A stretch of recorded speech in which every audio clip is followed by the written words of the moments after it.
Hello, everybody, and welcome back to Pokemon Mystery Dungeons and Dragons: The Lanwell Chronicles.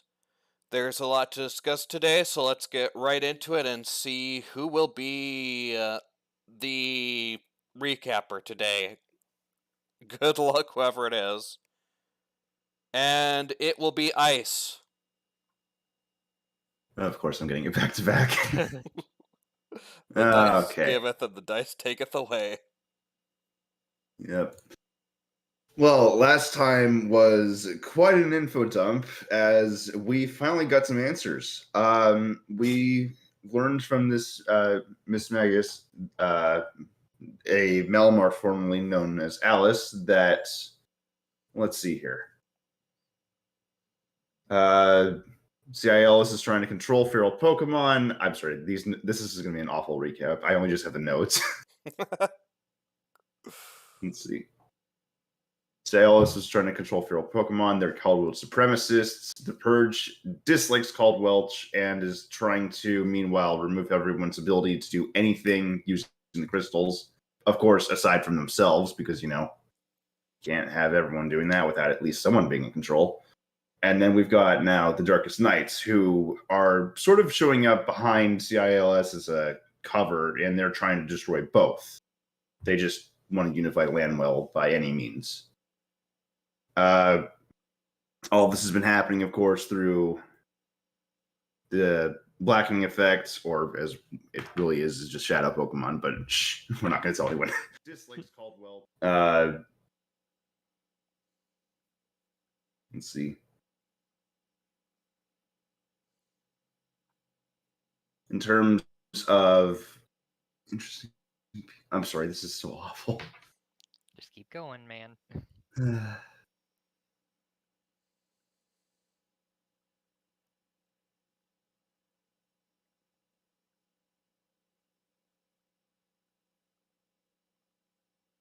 H slash. Yeah, I know. I'm still missing things from the actual important parts in terms of who we learned about, the fact that Shad now was actually head researcher of the Purge, and now we're suspecting. Let's see. No. We know that Thornton is actually also part of the Purge, as basically all of the Expedition Society heads are kind of just working with them with either they don't care or they're actively knowledgeable about it. Let's see. Fleffel used to work with the Purge, but now he's been doing his own thing alongside, his involvement with the Ultra Beasts. I'm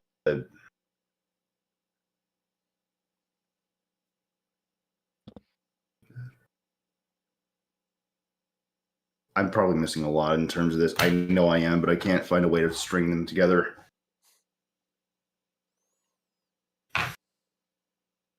Anyhow, a lot of questions, a lot of answers. Too many. We ended up making our way out of the dungeon after dealing with the Aegislash and some stealth gone horribly wrong, taking down the first one and eventually just booking it through the door after realizing we could just run, only to finally find our way to Fluffy and finding both oh my gosh, am I actually forgetting their names right now? Eric and Ricky. Yeah, Tarek and Ricky were both in the room. And we spent most of the rest of that time just trying to get them out after one kiting the Absol all about the place and sort of having to guide the other two through the darkness. And I am prepared to take no luck points for this.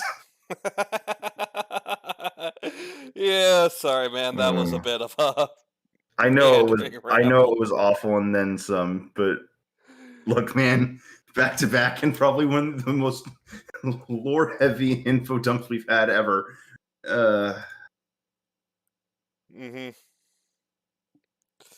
Well, you missed a few things. First off,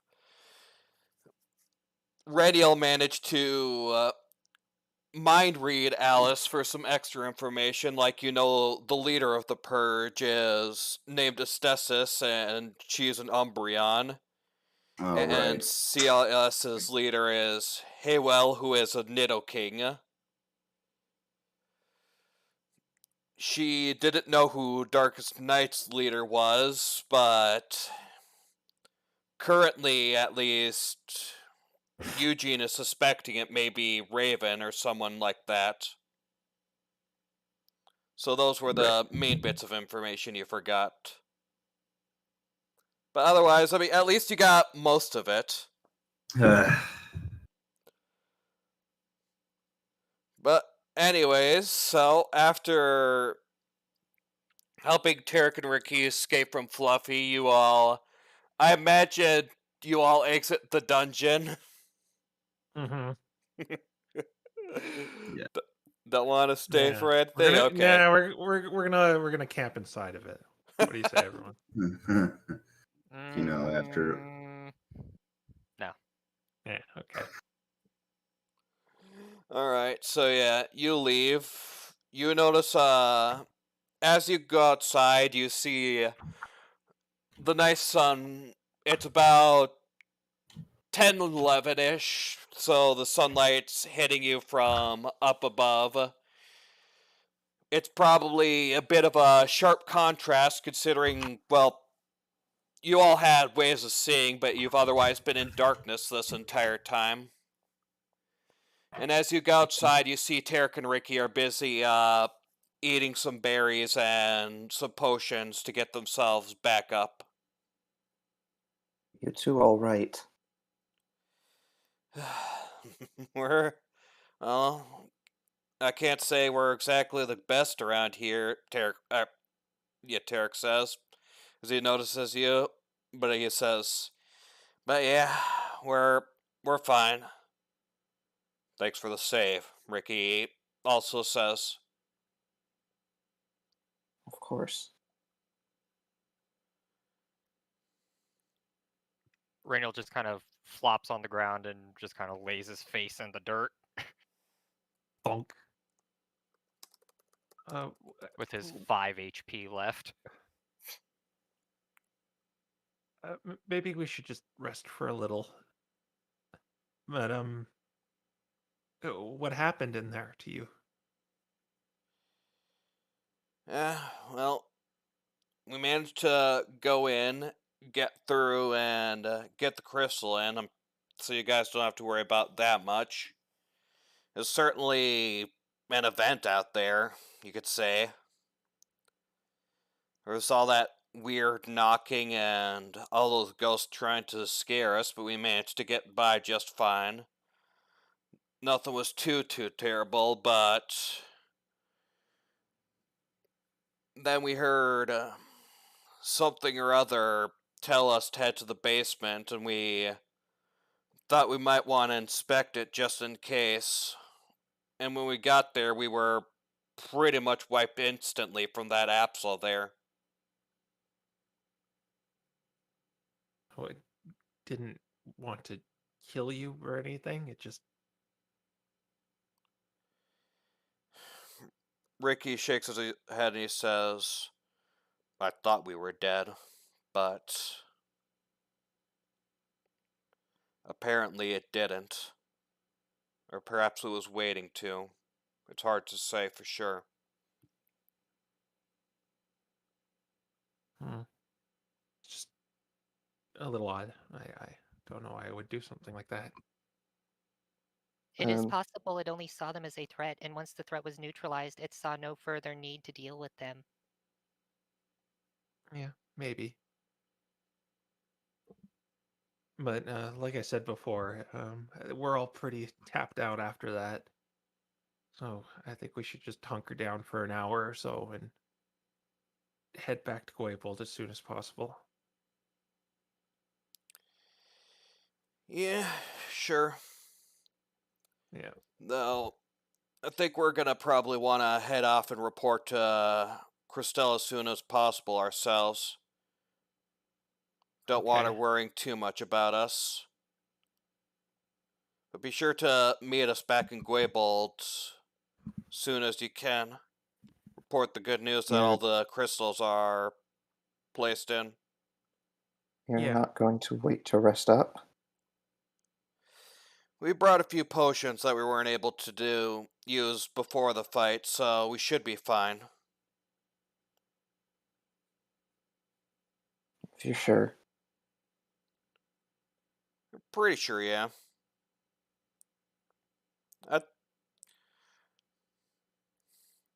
Besides, I kind of feel You're, bad, getting knocked out all sudden like, so I kind of just want to get moving and, before you go, the voice that told you to go into the basement, did it sound anything like this? And Harold is going to pull out his little bit of fleece and he's going to cast Minor Illusion to create the sound of Alice giving her little chuckle. I just like kind of his best recollection of what she sounded like. Have her make it say something like, "Oh, you don't really think that thing's going to help you, do you?" okay. They both hear that and they both nod, and Ricky says, yeah, that's exactly the voice.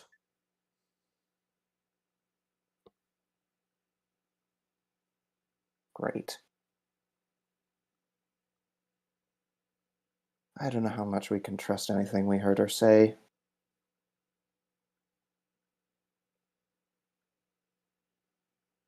Yeah, she told us things. You talked with her? Harold nods. Oh.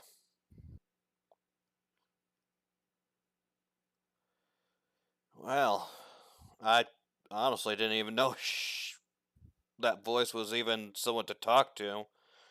I thought it was just something like one of the lost in the dungeon.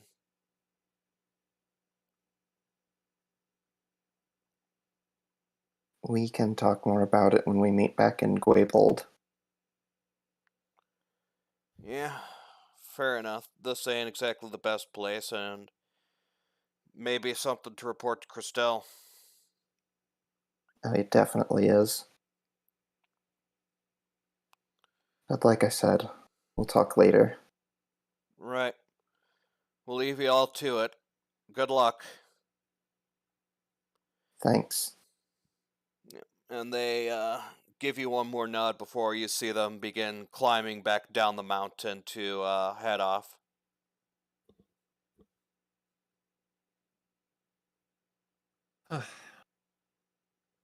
Well, um, should we just rest here for a little bit? I would appreciate it. Yeah. Just an hour. I'm going to go ahead and set up Tiny Hut for the rest. Okay. So I recommended we take a short rest, then I realized I have no hit die left. Oh no. Do I still get the saga rest, or do I have to You You have to spend spend You it. have to. to get it. Okay. Well, Cool. I'm good. I'm still sitting pretty with 23 HP. Well, Reniel has no magic left, except Yeah. for a third level spell slot. Yeah. I can try to patch people up with Healing Word if it's I'm still pretty good. Like 23 out of 48 with the aid we got. So Yeah. I wouldn't worry too much. Oh, another question that I kind of want to follow up with later. On a long rest, you get half your hit die back. I'm multi-class. Does that mean I get like, I think it's rounded down. So 2 rogue ones and 1 ranger one? Yeah. All right. Okay. I'm Cool. gonna say it works half of each, but since you're level 1, I'm not gonna round 1 down to 0.5 to 0, so it'll be 1 and then half your rogues. All right. Well, I guess I'm just kind of hunkering down, reflecting on what I learned, making the ring on myself disappear and reappear. Yeah, we have those. So are you just gonna hunker down or any chatting? Mm. Does Reniel have any hit dice left? He has 3. I kind of wanted to recharge them on the next long rest. Okay, I'm gonna get one of my first level spell slots back anyway, so I will go ahead and I'll give you a healing word, so hopefully you don't die instantly if... I don't think I get anything really back in this. Okay, well, we got a minimum roll, but I doubled Oh. your current hit points. Whoa. It's better than nothing. It is. Oh my gosh. So Don't Now you that- love it? we know that the leader, well, we know Shad is working with the Purge and he works with the Guild. Where does that leave us?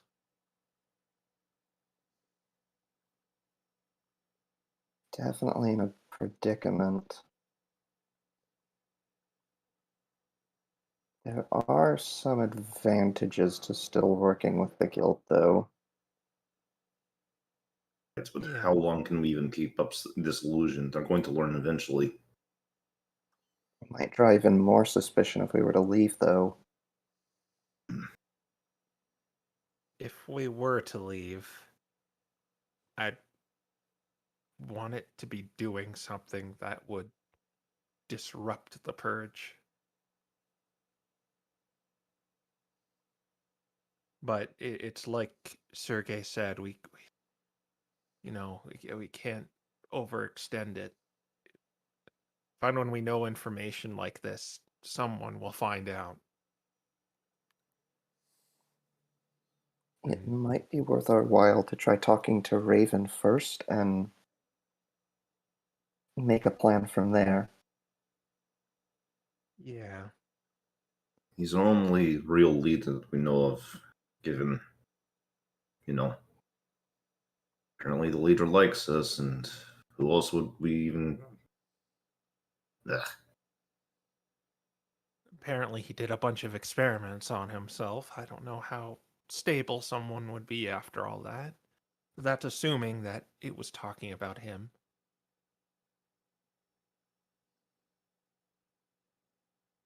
I hate to do this, but I think we need to make sure it's nobody in the Delvers.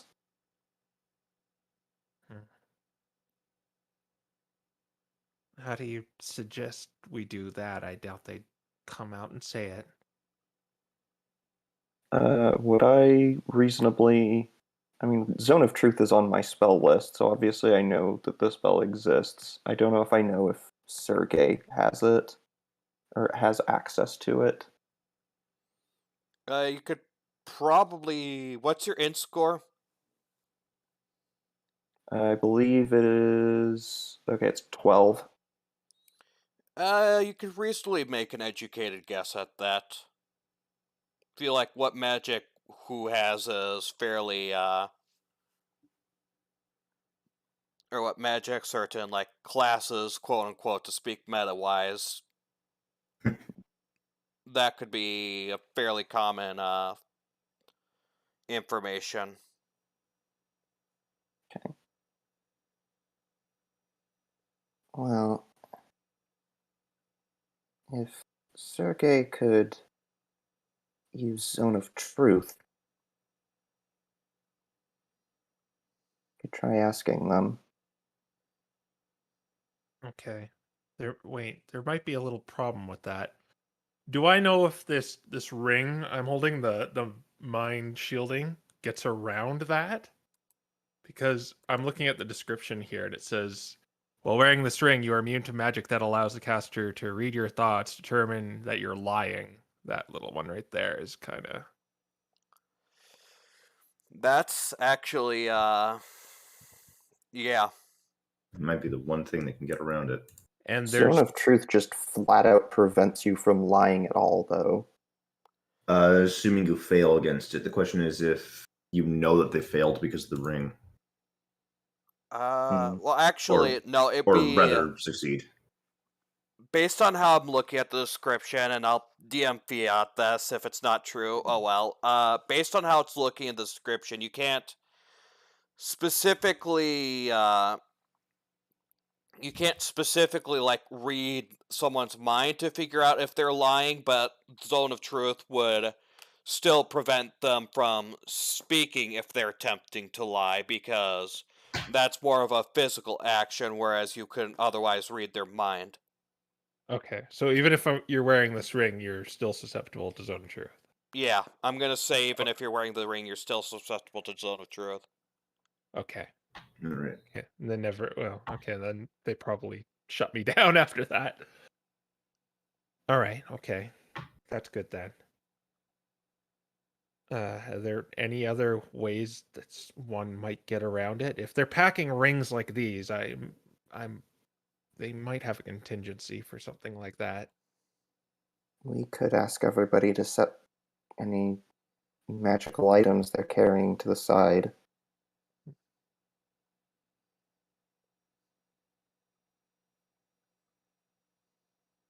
Yeah, that might work. And as a gesture of good faith, I think we should subject ourselves to this as well. Yeah. Only makes sense. All right. So after we're done this job, we see the Delvers. What to do?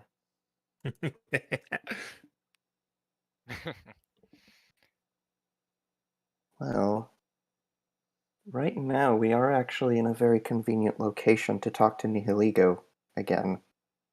Oh, yeah. I think that should be our first priority. Right.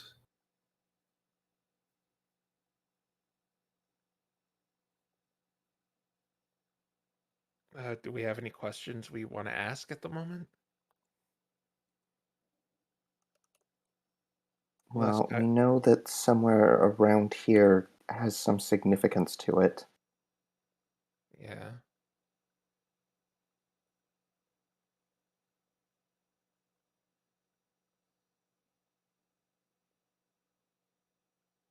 Oh, I was looking for the map.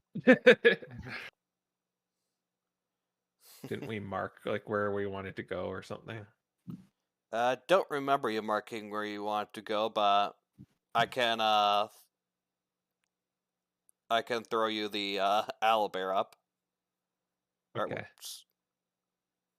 Yeah, I can throw you the owlbear map up. Just give me a second. Probably should have had that ready in the first place, but well.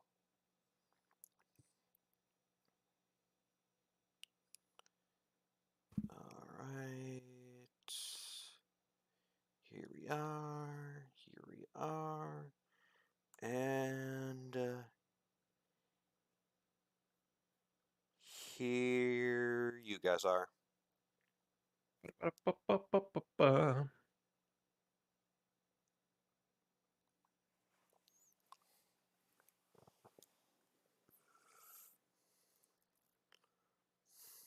And I want to say one of the potential locations was around here. And he said something, and it said something about over here too, like in Yes. the middle of the desert. And maybe let's didn't say what, but where's Well, the we can go to the area and ask.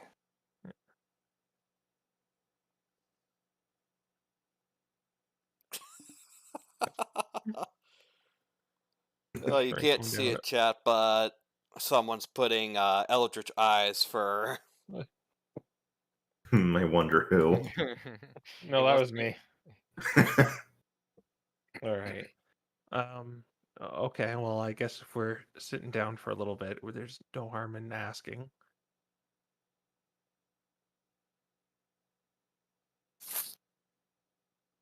We should wait till we get there to ask, though. Yeah. Oh, right, it's on the way.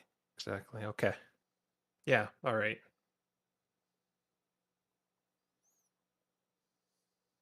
For some reason I thought we were going north. Yes, you are going north to reach Gwable Town. Okay. The map works like Pac-Man, where it loops around if you reach the edge. Yeah. All right. Well, yeah, we'll check out what's there in the middle of the desert. It's kind of strange. It wants to go to 2 deserts.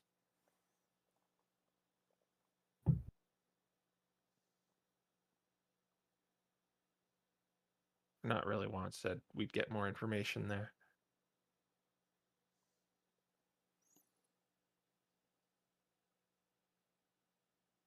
All right. When you guys are ready, I guess let's head out. Okay.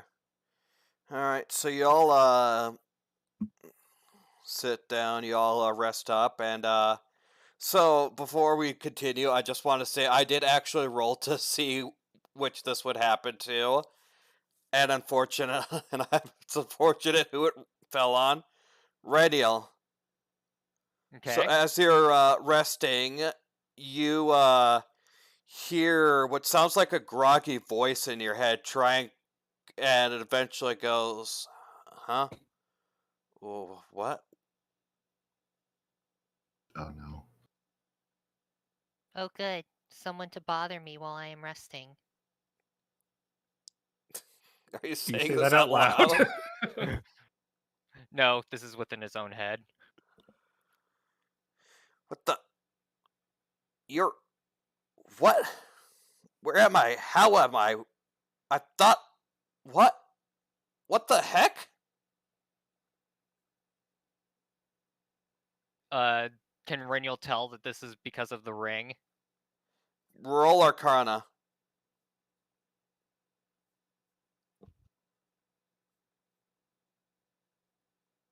New command. I like how the Yeah. command always trips us up no matter how many times. You'll never be learned. 22. You are aware... Yeah, you're aware, especially since you've also attuned, that the Rings of Mind Shielding have a special property where if someone dies while wearing it, their soul becomes trapped in the ring. And you remember that these rings came from those members of the Darkest Night, one of whom, a Grovile, you killed. I'm sure at that point Reniel could probably put 2 and 2 together. Mm-hmm. It seems as though your soul has gotten stuck inside of the ring that you were wearing when I killed you. What? Oh, oh no. Oh no, no. Okay, shoot. I did give you fair warning. It was my job, man! I was supposed to keep you away. I wasn't exactly expecting for some tentacle freak Eevee to come in and murder us. It was just you. The others got away fine. Oh, yeah, that makes me feel better. Thanks! You are welcome. Oh, gosh. Okay, listen. You probably don't want to hear my voice constantly annoying you, talking in your head, so, just ditch the ring, sell it, whatever, I don't care. Maybe destroy it, maybe that'll let me move on, or something like that. Just do that, okay? Oh, I can't do that. Why not? Well, for one thing, having my mind shielded from uh, intrusions is I very am an beneficial to me. intrusion! Oh, you are an intrusion. However, you also have information that I might want. After all, you worked for the Darkest Knights, so surely you have information pertaining to them. What the heck? And you hear sort of in a different tone, you hear, wait, they know about us? How the heck did they know about us? When the heck did they learn about us? They should know about us. What the heck's going on? And you realize that not only is his voice, quote unquote, vocal to you, but anything he thinks is also vocal to you. Well, as it turns out, we did go into the dungeon you were trying to keep us out of, and we learned quite a bit from one of your former experiments. I don't know what you're talking about. I'm just gonna ignore you. You know that. So really, it's not worth keeping me around at all. And you hear his mind go, oh, frick, this is bad. This is Who is really, your really leader?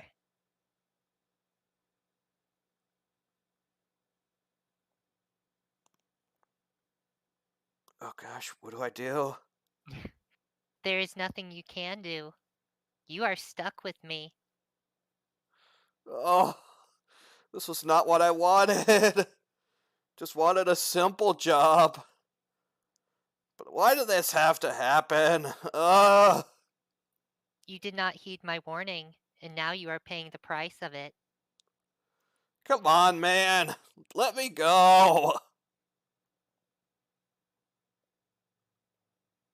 As amusing as it is to torture you, I will inform you that you can, in fact, leave the ring and head to the afterlife whenever you so choose. Wait, I can? Yes, How? simply choose to do so. In other words, check out the description of the ring. It says that from the ring, Oh, I know that. He doesn't. Yeah, well, I've been trying. Well, I suppose I haven't been trying, but oh gosh, okay. There's got to be a way out of here, apparently. Well, assuming he isn't lying. How do I do it? Oh, gotta Take hurry. your time.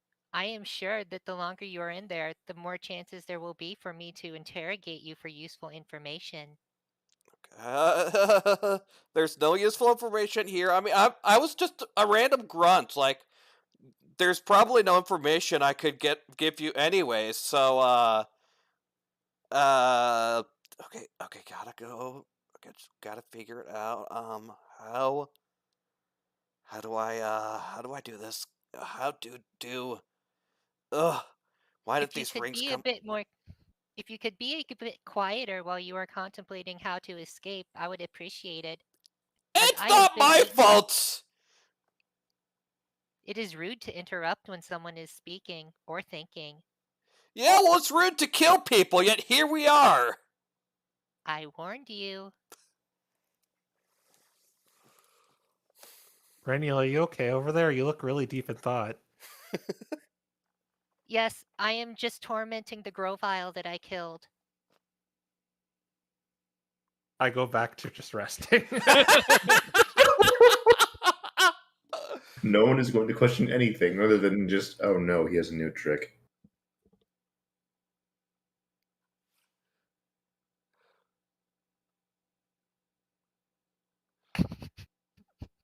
Randy, you continually hear him trying to, because his mind is hearable to you. You continually hear him trying to figure out how to get the heck out of that ring. But right now Like he, a red button. but otherwise, basically, it's just him. It's repetitious, so I won't specifically vocalize it.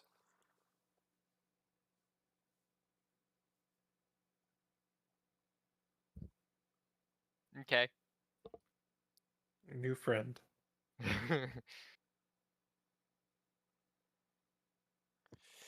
Anyways, is there anything else anyone wants to do? Well, as soon as the hour is up, we're gonna head to the desert. Alrighty. So yeah, the hour passes and you are free to go.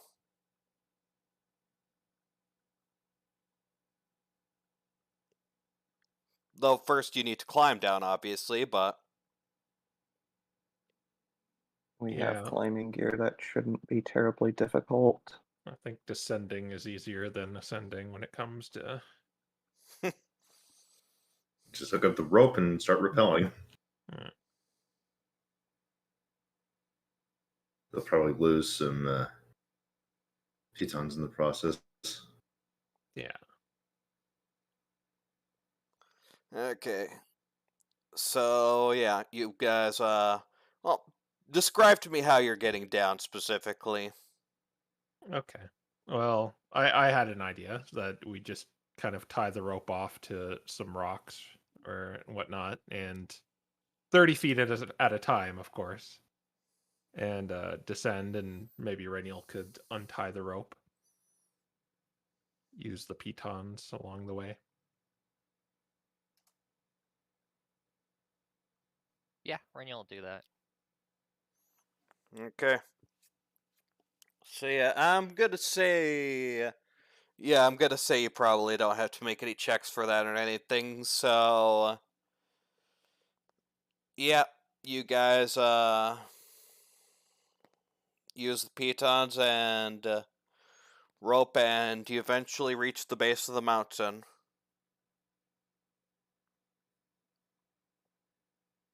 Right. There was a stream near here, so maybe we collect some water, fill up our water. You could do that. Yeah. And then we'll head towards the desert. Okay. So you walk into the desert, and it is incredibly hot. As usual, the sun is bearing down on you.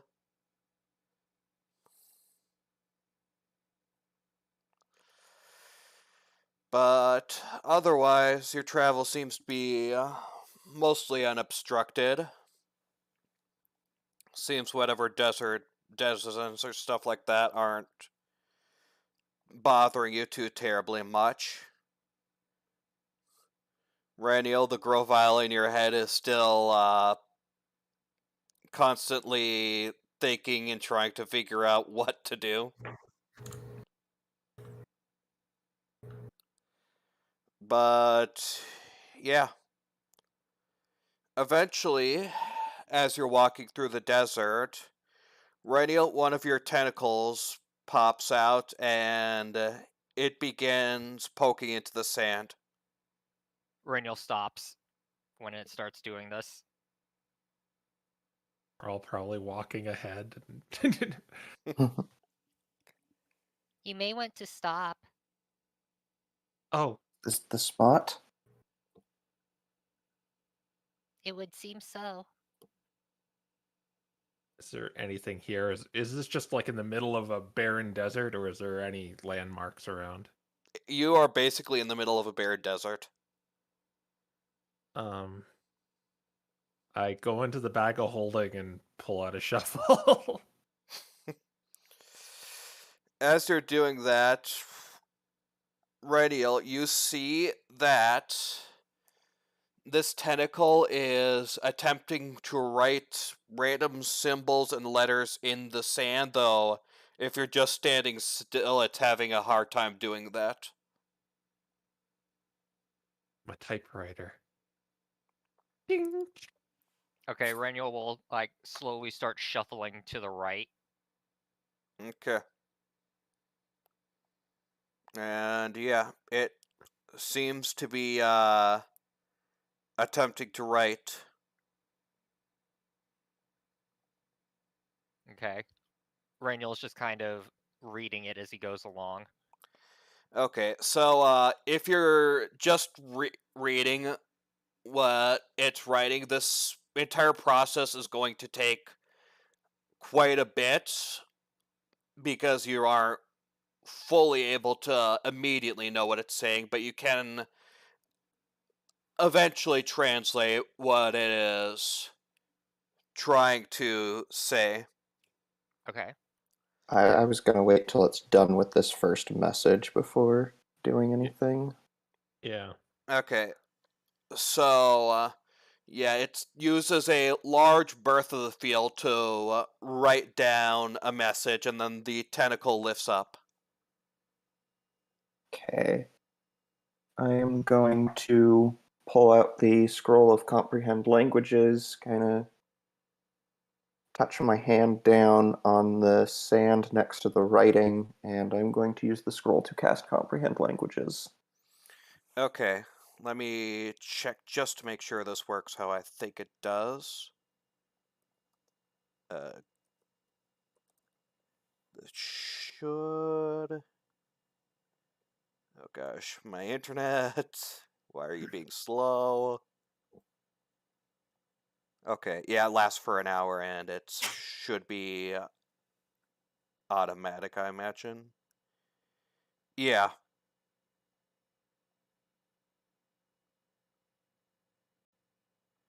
Okay, so it first starts by you touch it and you instantly comprehend that it is asking, can you understand this?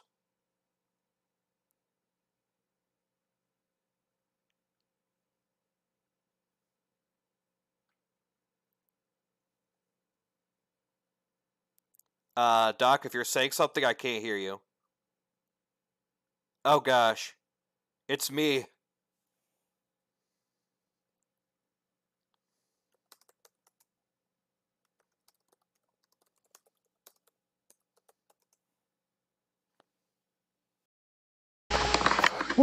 We can hear you. Oh Okay, I think I could hear you now. Yeah, Oh, we hear okay. you. Okay, I think You my hear us? microphone was just screwy. Okay. So what's the last thing you heard from me? We've been able to hear everything. Oh. Okay, so I guess it was just me. Alright, so yeah, let's get back to it then.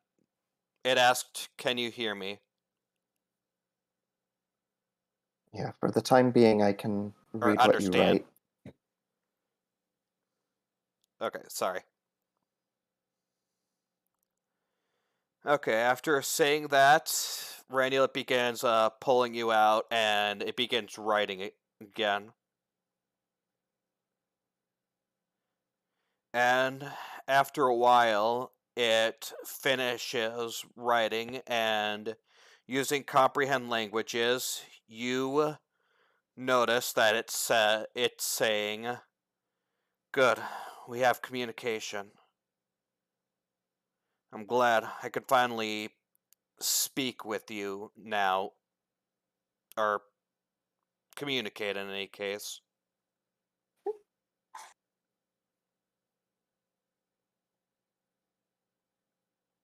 All right. What's so special about this place? It takes a few seconds, but it writes in the sand nothing particular. It just needs, I just need a lot of sand to write. And this desert has a lot of sand. Harold will relay the gist of this message. Uh, what what were some of the questions we wanted to ask that we couldn't really ask Right. on a binary question? So, your people came to this world during the Great War centuries ago. It writes, yes, it is a long story, so I will need a lot of space, but I can explain to you how how we got here and what's gone on since then, if you would like me to.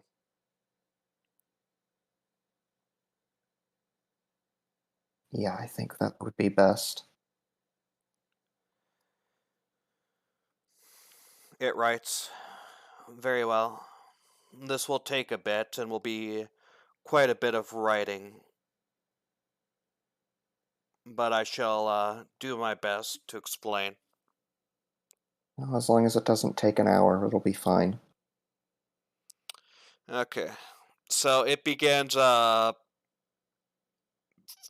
first off, it asks one of you to erase what it's written already. Yeah, Rennial I guess uses the sand rod to just kind of move sand around to get rid of it. Okay. And then it begins writing quite a bit of text. It takes a bit for it to be fully finished, but the entire hour doesn't pass, and you'll be able to translate it in time. It takes about, I'd say, around 30-ish minutes for it to fully finish. Oh gosh. Well, yeah, it's kind of like writing a page of a novel in the sand. I mean, in English, this is about over 600 words, and it's Oh. writing Yeah, through symbols. yeah. I think that's fair. And here's what it said. We Ultra Beasts, we once lived in our own world, far and separate from this one. We had our own lives, our own communities, things like that. However, one day a strange portal opened up in our world, and we were all, well, not all of us, but a lot of us were suddenly sucked into this portal. We had heard that this occasionally happened, but we thought those were urban legends. We didn't think it could actually happen to us, but it did. It wasn't until later that we learned that this was corresponding to the war that was happening in your world as well. When we came to, we found ourselves in a strange realm. A pocket dimension that defies comprehension entirely. It's from this distortion that the areas you guys call mystery dungeons are formed. When distortions in your world intersect that pocket dimension and create anomalous appearances. Because of this chaotic cacophony of a realm was connected to mystery dungeons, we could occasionally go into those mystery dungeons. But we can never stay in those mystery dungeons for too long, and if we were to ever enter your world, we would immediately be sucked back into that chaotic pocket dimension. Assuming we could, because whenever we entered mystery dungeons, we become disoriented and aggressive. We attack anything there on sight.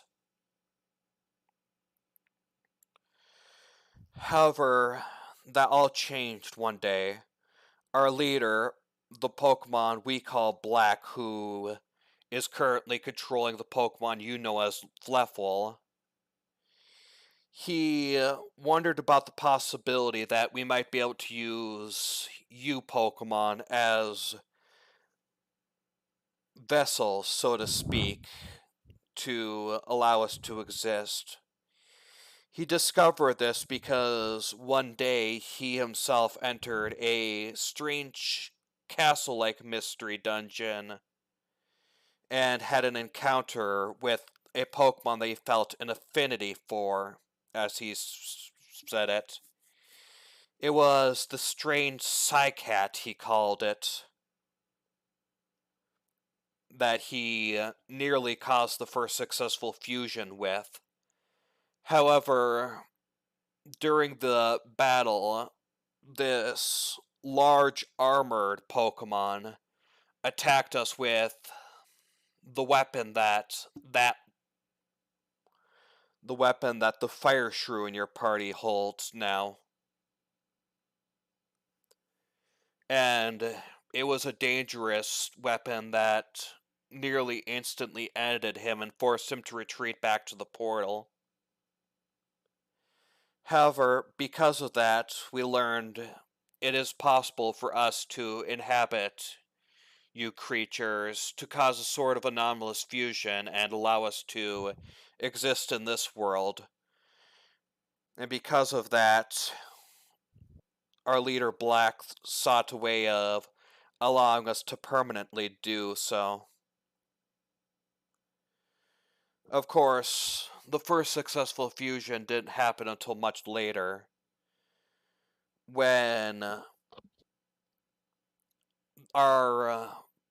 portal was opened in our space, and me and other Nihilego came in and suddenly attacked a group of researchers in the real realm instead of a mystery dungeon. It was at that point in time when I ended up fusing with the normal fox you see here, Reniel. And that became proof to Black that it was possible for Pokemon and Ultra Beast to be compatible. So because of that, Black likely realized that it was fully possible and began summoning his plan. I do not know when Black and Fleffel became as one, but I do believe I know what he is planning in any case. We learned that the reason why we first came into this realm was due to the war causing the place you know as the Weirden Tree to begin struggling holding the souls and eventually diminish in its power. So Black likely intends on fully destroying the Weirden Tree in order to allow us to escape the realm we're in and fully inhabit this world, be it by assimilating those who we hold affinities with, or those who we can't, we will more than likely either cohabit with, or if they resist, we will likely destroy them.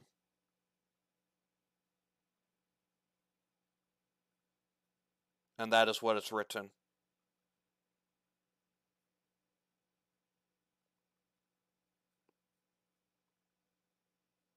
So Harold's like jotting down notes the whole time, not doing a word for word translation, but kind of Bullet points. the key points.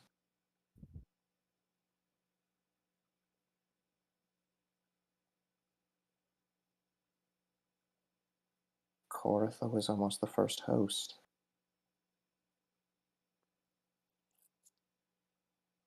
I guess it runs in the family then.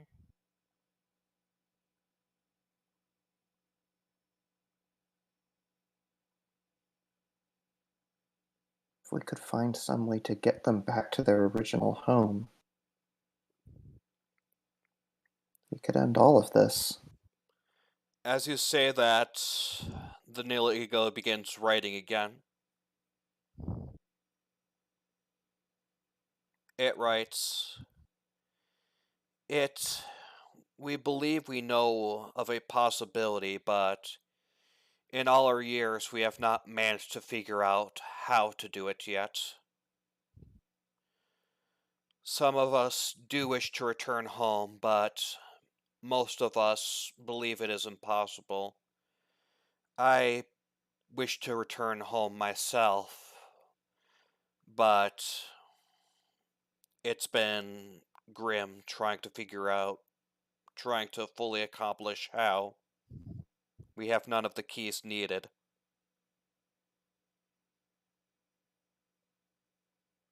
What would we need to do? It writes, there are a few things needed. First, there are 2 items, one of which the Aether Rock and the other the Prism Crystal. Once these 2 items are gathered, we need to take it to a place of powerful distortions, similar to where we came from. Though, what place would allow that, we do not know. A mystery dungeon, clearly, but The only clue we have is it's believed the most powerful distorted mystery dungeon in this world is something called the Pathway to the Old World.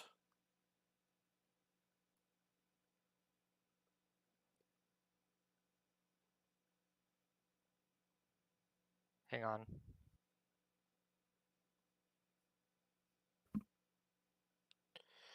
We believe of the... We did write that down, right, guys? Isn't that the White Rock?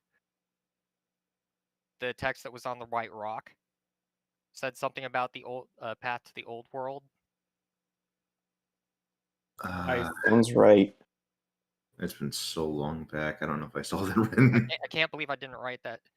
Oh, right. I did write it now, but I didn't know what it said, so I didn't actually put it in my notes. Oh. It's an important document, actually, so you're correct. Okay. Well, once Harold relays that part, Reniel will comment on that. Would Nihiligo have seen that too? Oh yeah, Nihiligo was there too. Oh, yeah.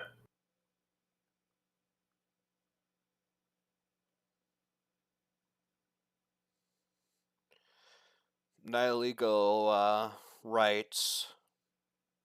Seen what? When we first started our adventure, there was a white rock that we encountered. We debated interacting with it further, but before we could decide, it disappeared. Before I joined them, but from what they tell me, it looks like the text written on it translated to the pathway to the old world.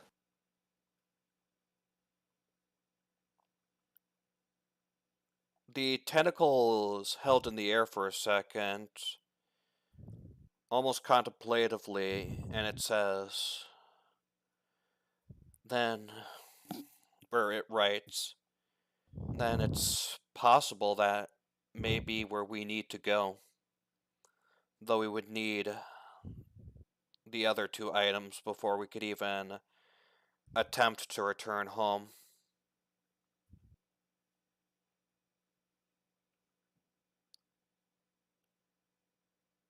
Black himself is searching for the Prism Crystal because it is an item that could power him up, but we have not found any success in finding either items. There's no telling they're even on this planet.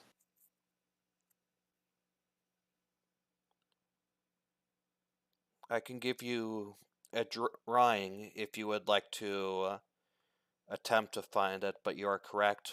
The possibility are high it isn't even on this planet. Any information would help. Okay. I think Did the book figuring you this read out is in both of our interests. Okay. Did the book you read have any information on it, Eugene? Did it? Did any of these words show up in the book I read? No. No, okay. At least nothing about the Aether Rock or the Prism Crystal. Prism Crystal, yeah. I'm also looking for the pictures. Okay. And nothing about the pathway to the old world as well? No. Okay. Alright, so it draws, and it shows you 2 drawings. These will be in important documents.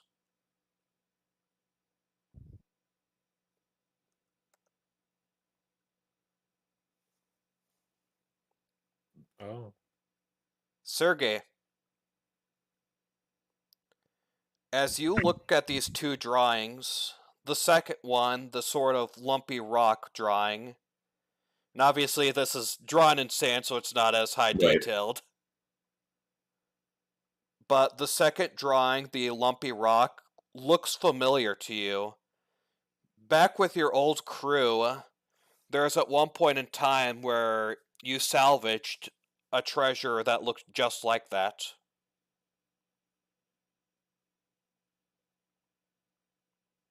Wait, that couldn't possibly be. He looks over this rock. What? Why do I recognize this? That couldn't possibly. You know where this is? It's a long story, but back when I was still part of my crew, we picked up something quite like this, so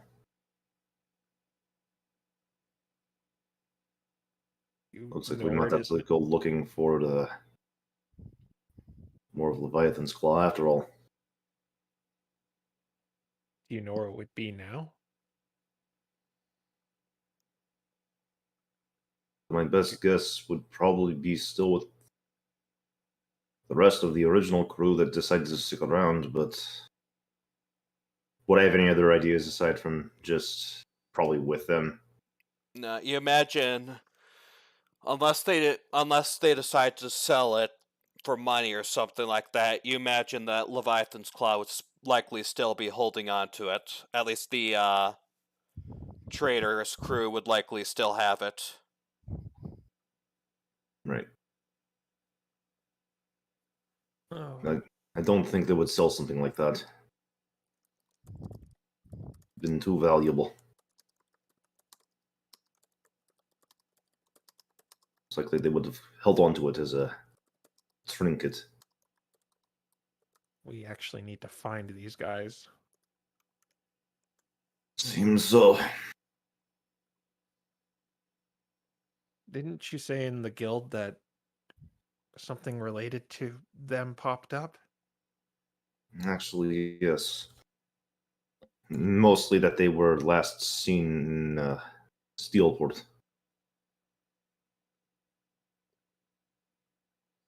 Not much else from that, but they have apparently been taking new scores down there. Well, I doubt they're gonna be in the town proper when we get there. But I suggest we probably go there after we're done all this and try to get some leads onto where they might have gone.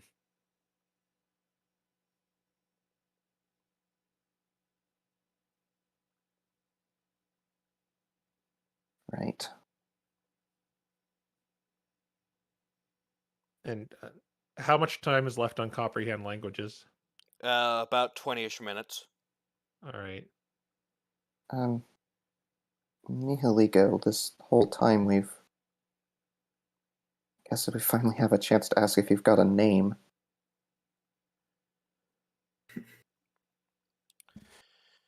It writes, "We do not have traditional names as you do. We have designations based on our species. These same designations, by the sounds of things, are what Fluffle is using for those who have become part of his group. As you've heard, Burst and our leader, Black. Mine is Parasite.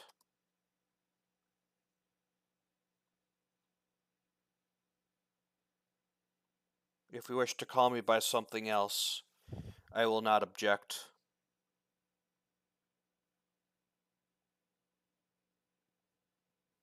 Are you going to be able to avoid assimilating Renyol?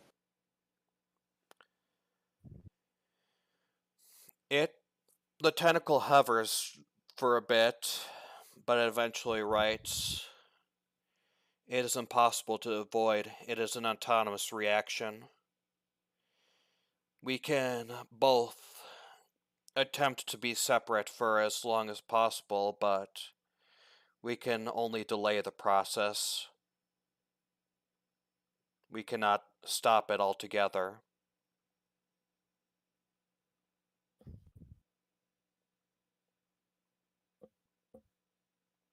I hate to ask this, but is there a way to fully separate you two before it's too late?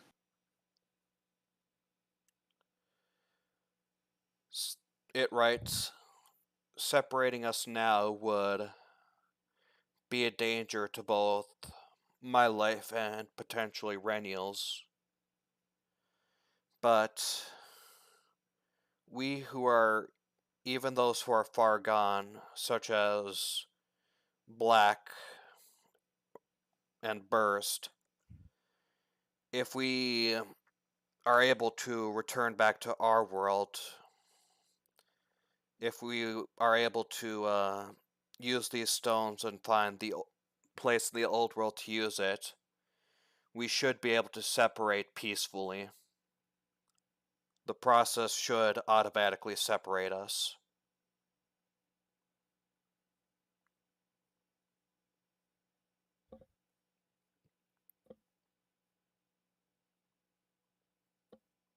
Harold has just a very pained look on his face.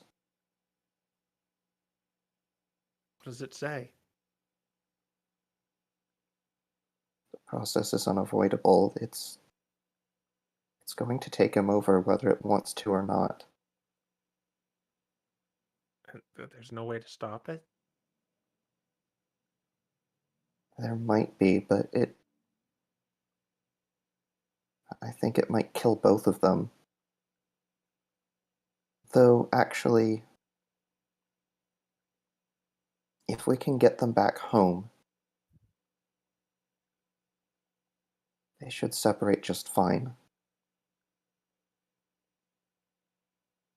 Well, that's what we're gonna do then. We know where one of the we know where one of the items is, and we encountered that rock. We're just missing one thing. Right.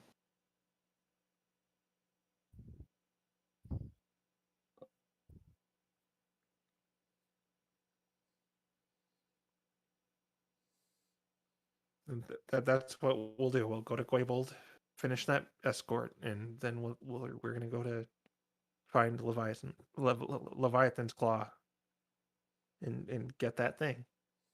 And with any luck, the Delvers will be able to help us find the Prism Crystal. Yeah. It writes, I can only hope so. I do miss my home quite a bit, as do we all. Though, I must warn you, Fluff will likely continue regardless of what... Or, Black will likely continue regardless of what you guys decide to do. We can worry about that later. At this point, it seems like everyone we work with is against us, so that's really no Not different. quite. We do have some allies. Yeah, I just hope you're right about them. Well, we'll find out soon.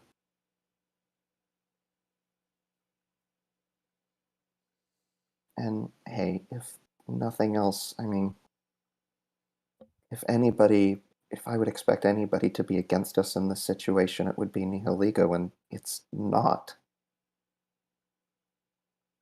Yeah, that's true. I know it's grim, but I really do think that there are people who are genuinely interested in helping us.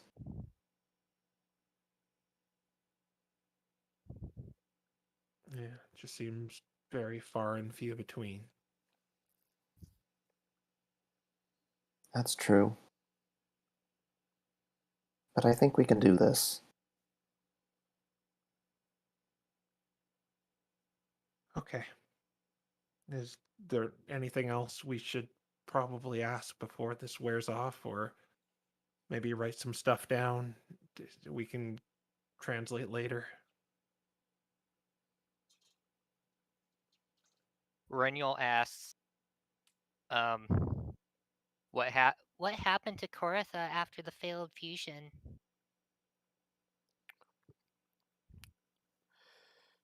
The Nihiligo writes, according to Black, her wounds were mortal. However, She herself was carrying a weapon, and Black saw the weapon shine as her body faded.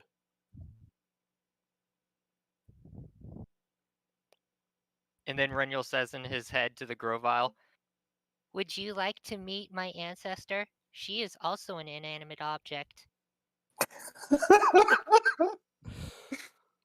Keep me out of whatever the heck your guys are doing.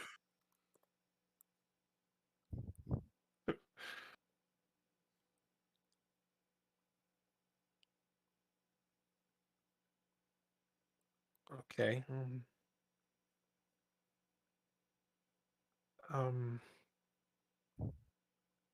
I don't really have anything else in the moment.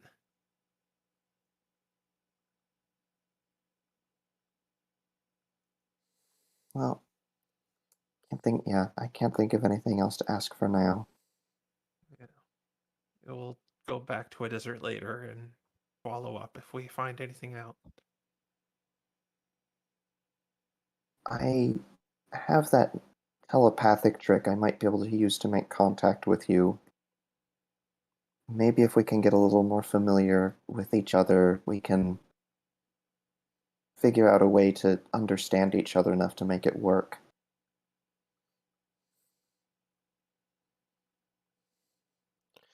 It writes, "It may require time, but seems both you and the Eve whose body I inhabit have ways of understanding the language I write and speak. So perhaps with time it may be possible for both of you to understand. We will have to see."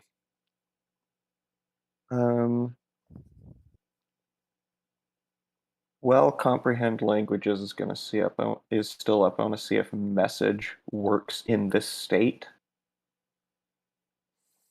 So I'm going to cast message at Nihiligo and say, we'll talk again later when we have more updates. We'll get through this. You hear a response. It does sound, you can understand it, but it does sound like very staticky and distorted. So it hurts your head a little bit to hear, but it isn't as bad as the pure sensory overload that was previous when you used message. And you did understand it say, "Very well."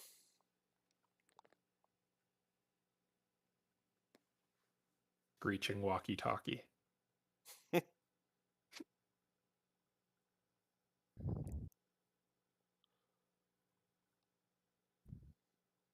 Alright, I guess we'll keep going then. Perhaps we should clean up the writing as I point to Oh, yeah. Yeah, right now it probably almost legit looks like those sort of alien things. I think we should leave it here just to mess with the next individual to come along. Well, what I worry about is if Black or anyone from those nefarious organizations comes along and somehow reads it. Renyel just takes out the sand rod and just kind of sweeps it all away. Yeah, and I begin helping with the shovel that I brought out for no reason. As you're doing that, Reniel, you hear the Grovile in your head ask, "Do you have to mess with people?" Yes. Ugh, why did it have to be you I ended up with? Renyel stops what he's doing for a second and he looks to Eugene, and it's Harold that's wearing the other ring, right? Yes. He says, Would either of you like to trade rings? The Grovile is not particularly keen on sharing a mind with me, and he would likely get along better with one of you. Actually, yes. And then Renyel says to the Grovile, You are in luck. One of my teammates is willing to take you away from me. Ugh. As much as I hate to say it, that might actually be better. Okay, Renniel's gonna trade rings with Harold. Presumably, communication is based off of attunement to the ring, I would Yes. assume. Yeah, so you're So, gonna both for the have to... time being, even though I'm wearing it, it's gonna still be stuck with Renniel. We need an hour. Okay, after we're done covering all of this, we're gonna continue the path. Perhaps we'll go maybe south, maybe just so we can follow the stream and get there easier without getting lost or anything. Okay. Alright. So you head down to the south and you begin following the stream onward. This point in time, it starts becoming evening, so the desert is starting to cool off a bit, but by the time it fully reaches evening, you manage to get off the desert and are on your way to Gwaybolt. And that's 4 apples, right? Yes. Okay. Let me mark that off. Apples. I have 18, so that's 14 now. And after about an hour of traversal, the attunement switch, and Harold, you hear in your head, you're not going to be as bad as the weird Eevee, are you?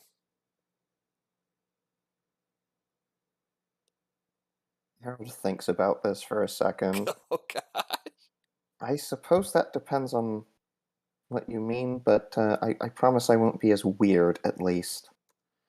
Ugh, I suppose that I'll just have to deal with that for now until I figure out how the heck to get out of here.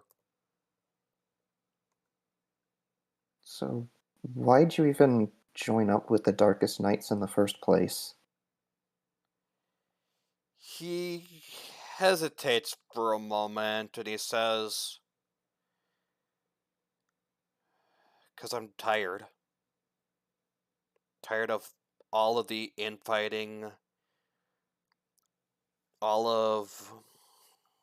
Oh, Caldwelch hates Aaron. Oh, Aaron hates Caldwelch. Oh, Ladrithians couldn't care about either of them unless they happen to unless they happen to have business or anything. The boss promised a unified Landwell, place where all the fighting, all the prejudices, all of that can just be finally gone. So why wouldn't I want to join them?" You know, I suppose in a sense I felt like that once.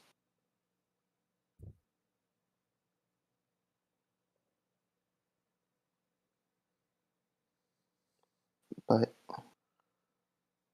do you really think that's the best way to do it? To destroy everything until there's nothing left to fight over? Destroy everything? What the heck? We're not gonna destroy everything. Well, then what was the plan? I mean, okay, we're gonna take out, like, the Purge and the CLS and stuff, and we're gonna destroy, like, the boundaries, but... Like, we don't plan on destroying everything. I mean, I guess, yeah, we're gonna be probably a bit extreme about things, I guess. Like, we're gonna really make sure that the boundaries between the three nations are gone, and there's definitely gonna be a lot of, like, chaos and stuff when we take over, but we're not gonna destroy everything. We're trying to unify Landwell. We don't want to burn it all down. At least I don't. I can respect that. But this blackening process, it really rubs me the wrong way. It ain't pretty, don't get me wrong. I never went through it myself. Only our leaders have, and it never sound pleasant to either our leaders or the Pokemon we did on it, yeah. But, well, we need power. Without power, well, what else is there? Without power, you can't cause any change.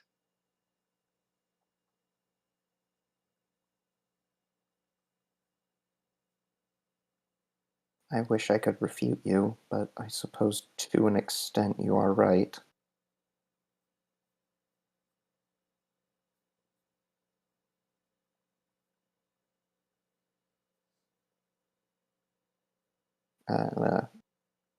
Harold doesn't have anything else to say for the moment. Okay. You hear him mumbling to himself, trying to figure out how, but otherwise he's mostly just in the background for now. Has he spoken with Kortha yet? Kortha, as far as I can tell, can only communicate from inside a mystery dungeon. I was just wondering, it may be different for inanimate objects.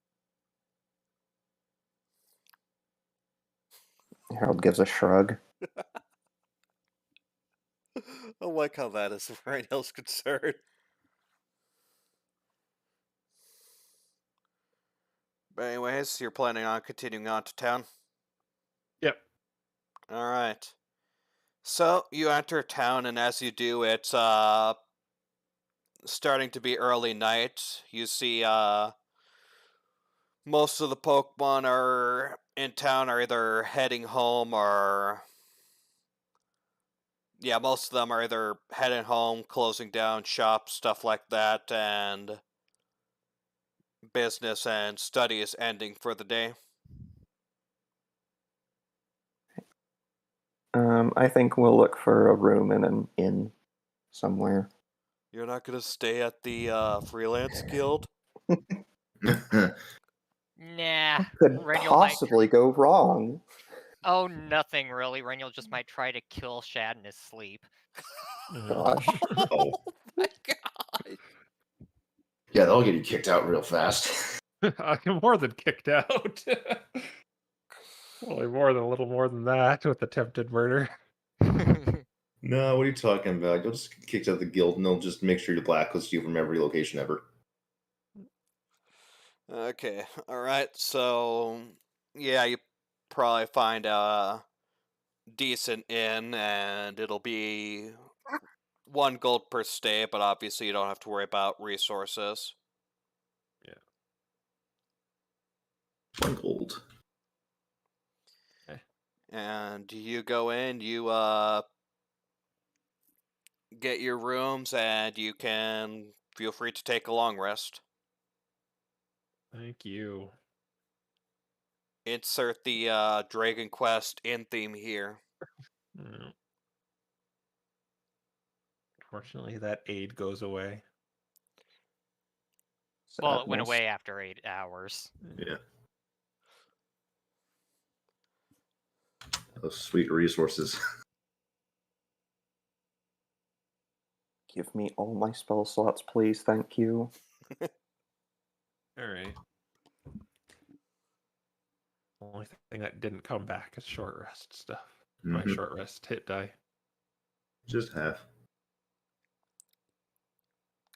And while I'm at it, I gotta make sure to reorganize my spells. Mm-hmm. Are you going to prepare anything special for today? I wonder. It's like we planned on Zone Truth. Just making sure.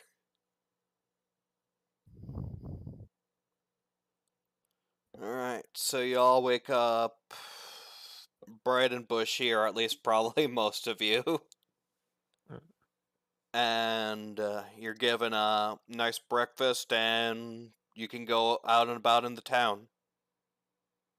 You're planning on going straight to the Delvers? I think so, I yes. mean, to make But sure we're not guys- being followed. Guys, shopping. Yeah. We haven't been. We could probably shop after we're done here, and then we'll Oh, pick up okay. our we'll pick up our escort and.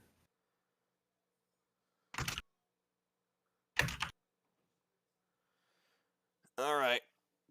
So you go to the Delvers. Are you gonna be keeping your eye out for people? Are you gonna stealth there, or how are you gonna do it? Very, very paranoid. Yeah. Given all we know now, I imagine we're keeping our eyes out for both the guilds, anyone that might. I mean, All right, then give me perception rolls, everyone, to make sure you're not being followed as you walk to the Delvers.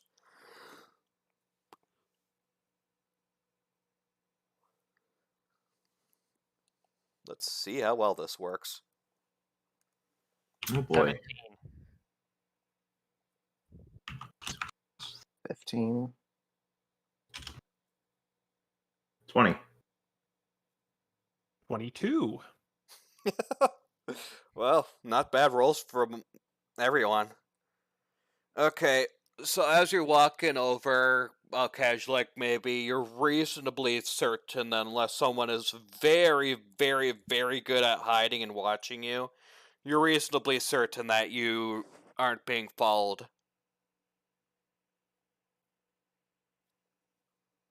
Okay. But eventually you reach the worn down office space that the Delvers use as a cover. You activate the... You pull the lever, Kronk, and you walk into the Delvers underground laboratory. As you do, you see them all there surrounding Ave's console, where you see a map of the entire Lanwell region, all glowing in a sort of bluish color. You see various yellow dots scattered all across the place. By the looks of things, based on what you know, you imagine those yellow dots are basically mystery dungeons. But as you approach, Christelle notices your arrival, and she smiles at you and says, "Well done, and thank you all. I heard from Tarek and Ricky that you rescued them, and you've successfully managed to get all the gems where they need to go, and our infrastructure for watching dungeons has grown immensely." Looks like things are coming along nicely. Indeed. As thanks, we have prepared a suitable monetary reward for all of you. I know only Harold is technically a part of us specifically, but I believe you all deserve the reward. And she hands you each bags filled with 500 gold. Bling. Are you? Thanks. I feel really bad about taking this, but thank you. You saved Tarek and Ricky, and you were a real big help in making sure all of the crystals are there. Even beyond how it helps you guys, it'll help us immensely in our dungeon research as well, so I see no reason not to give you this kind of a reward.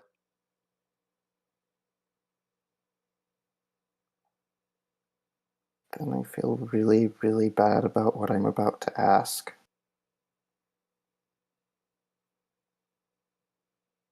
What you're about to ask? We got some troubling information when we were there. I want to be able to trust everyone here. After everything you did for me,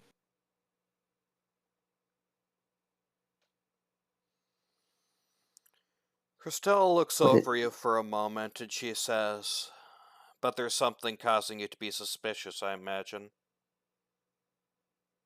yes. I don't think it's anybody here, but we have to know. Would it be okay if put everybody under zone of truth and ask them just one question? we'll subject ourselves to it as well. It's only fair. By this point, everybody noticed you. They all seem to be thoughtful, but Christelle herself says, yes, we can easily agree with that. I see no reason not to, and trust is paramount here. Robert Thank you. nods and says, everyone, line up and gather round. And everyone, Ave, Tarek, Ricky, and Dreza, all come around. And Harold gives a nod towards Sergei. All right. As we stated, we're going to willingly subject ourselves to this. And he casts Zone of Truth. Okay. You cast Zone of Truth, and everyone willingly fails it.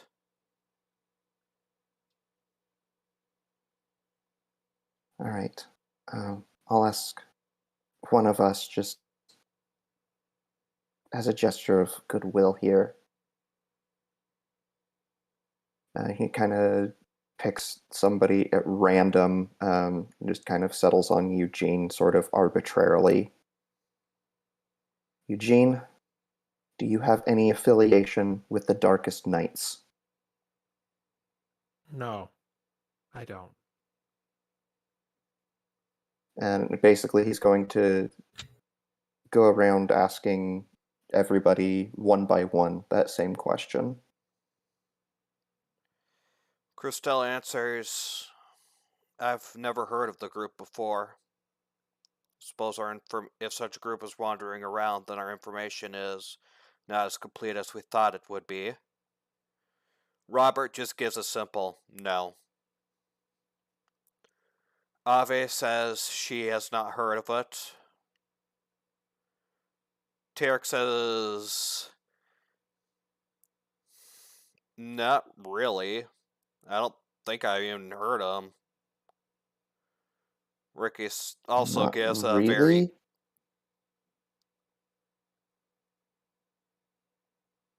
Huh? Not really? If you want something better, then no. I just said not really, just to say not really. Unless, I don't know that I am, I guess. But if it's better, then no, I have no affiliation with the Darkest Knights, as far as I know. Okay. I'm sorry. Ricky just gives a curt and quick no. And Dresra says no. I don't have any affiliation with them either. Alright, you can end the spell if you want now, Sergei. Unless anyone else has anything to ask. And for good measure, I feel it's only fair to say I have no affiliation with them either. And I also have no affiliation besides encountering them with CILS or the Purge. Well, maybe I do, actually. Maybe when I say the Purge, I guess I wouldn't, because now knowing what we do know now. Oh, wait. So I say I have no affiliation with the CLS or... Well, I suppose, technically, strictly speaking, we are on record as members of the Freelance Guild, which I suppose in that sense, strictly speaking, we are associated with the Purge. Yeah, like that. We are, but we aren't. By the sounds of things, we have a lot to talk about. To have said it was some troubling information was an understatement. At this point, he ends the Zone of Truth. Sorry I couldn't trust you. You were all there for me when I needed it most, and that feels like a terrible way to repay it.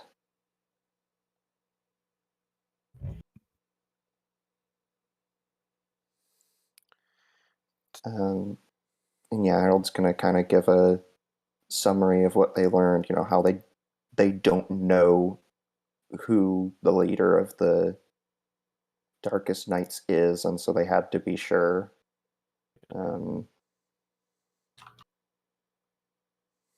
It's going to relay what they learned from their discussion with Nihiligo.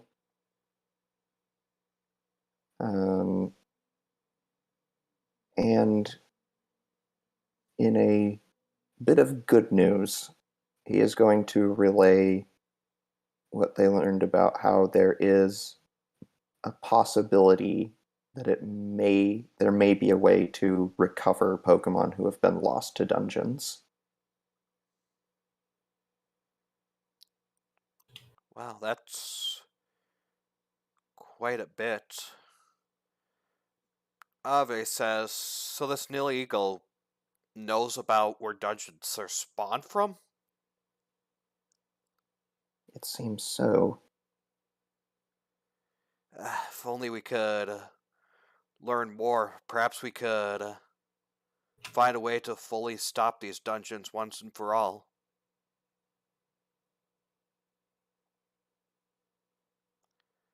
But still,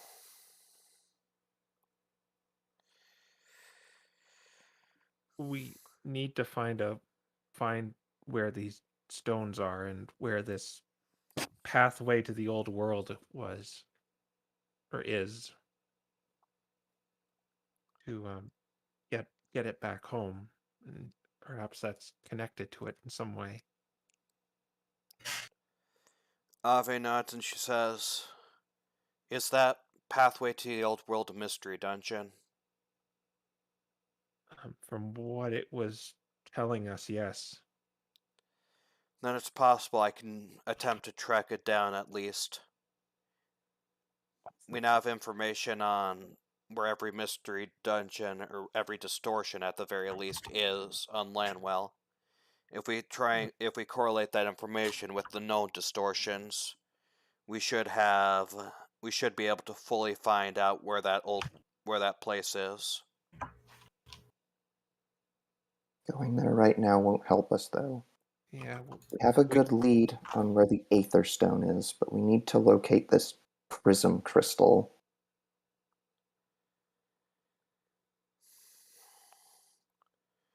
Suppose you guys don't know anything about that. Ricky shakes his head and he says, no. But I'll keep an eye out for any information on it at the very least. And yeah, Harold will show them like a little sketch he made of Nihiligo's drawing. Like Okay. literally the only piece we're missing. Well, we still need to go get the first thing, but we have no leads on the Prism Crystal. Christelle says, we'll use our information network, see if we can find out any information on it. Perhaps find a location. We saw what we thought was the entrance to this mystery dungeon when we back when we first started, and it seemed to disappear or move or something because it wasn't there when we came back in that direction. If it moves, Ave says, then that'll actually make it easier for us to track. Because if a dungeon randomly disappears and then suddenly appears in a new place instantly, then we can reasonably assume that it's possible that one is it. Okay. Well, we don't need it just yet. We still need these 2 stones to bring there. But yeah, if you can keep an eye out for it, that would be great.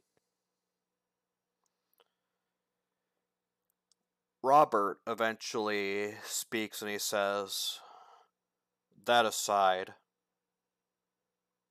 the Purge, that group, they're using the Freelance Guild, or a part of it in any case. Is that correct? Not sure if I would say a part of it, as think it's safe to say most of the leaders either know or outright just simply allow it. If that Miss Magius is to be believed, Sazbuk Thornton is a member of the Purge, and Alakazam Shad is the leader of their research and development team. So that's what corruption they're hiding. Good to know. Meaning that incident has been like a week or so. A week ago was probably his doing.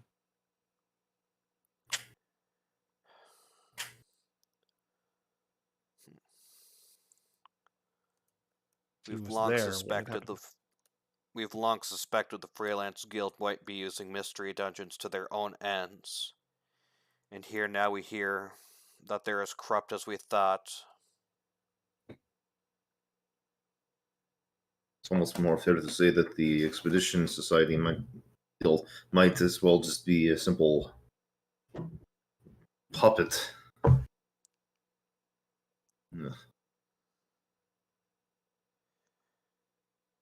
It's like a public facade.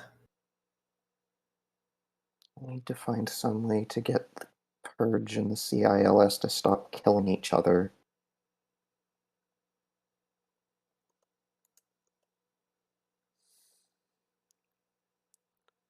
Do we happen to know how... Well, something tells me their members are probably believed in their ideals. If that's the case, killing the leaders would just turn them into martyrs, and that wouldn't help us at all. If anything, it might make it worse.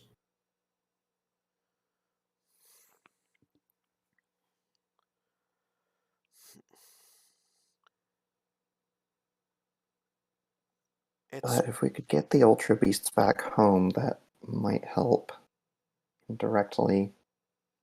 Fluffball is warmongering. He's pouring fuel on the fire of the conflict. If anything, if we get them back, then that's kind of a big hit to his plan. It won't necessarily stop them from fighting each other. It'll at least slow things down. Yeah. Also, if you can find proof of their actions and make it so that the general public knows, it'll make their movements a lot harder. Especially if you find proof of the Purge's corruption with the Freelance Guild and find all the information on the dealings of the Darkest Knights and CILS. If those go to the public, it's possible that many members of the Freelance Guild will either turn against it or attempt to remove those in power, at least those members of the Freelance Guild who don't fully believe in what the Purge is doing. This Well, isn't like... We've been discussing potentially finding a way out of the guild. I think we've got our idea. Then we go out with a bang by exposing them. Yeah, but it's not like rolling a natural 20 in persuasion. Like some of the public will maybe sympathize with them, and It will basically require a confession. At And least even at this so, juncture. the public's knowledge is going to go two ways. Some are going to sympathize and end up siding with them, while the others, we have to hope that enough of them decide to do the right thing. I should mention one other thing. I don't believe I told you about this before, but Raven at the Misty Gales branch knows about us. At least it's a suspicion. Well, Oh no, he knows. right, the Delvers. Although, as far as I can tell, he is sympathetic to our cause. We do have concerns that he might be the leader of the Darkest Knights.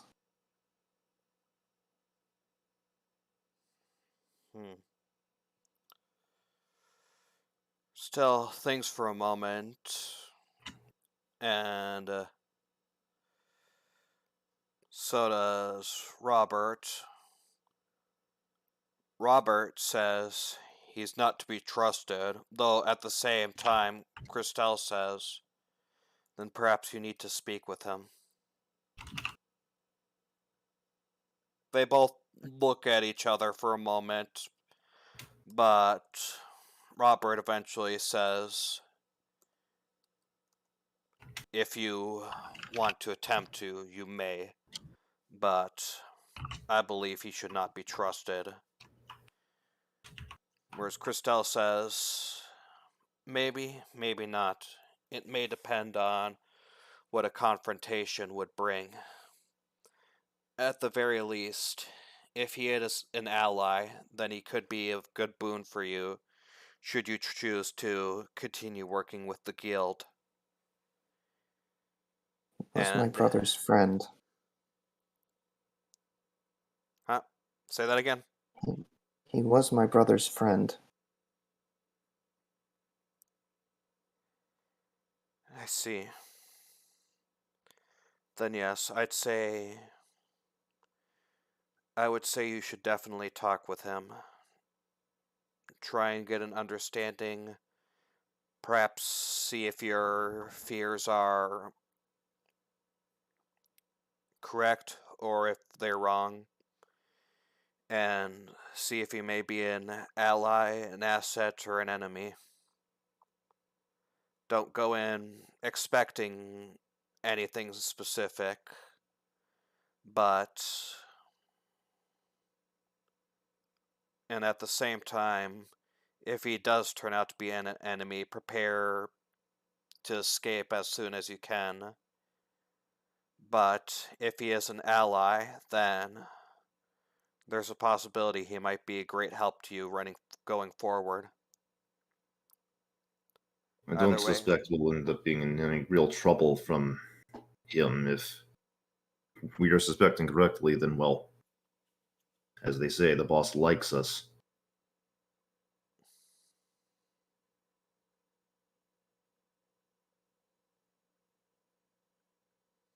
It all depends on whether or not he is the boss. We expect he's might be the leader of Darkest Knights, and since day one I noticed something odd about him, where the very first night I met him he didn't go to sleep at all. I tried telling everyone about it, but no one believed me as usual. I didn't know about.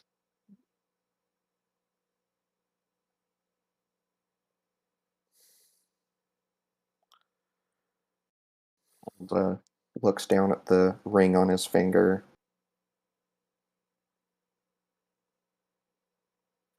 Thinks to it. You happen to know anything about this?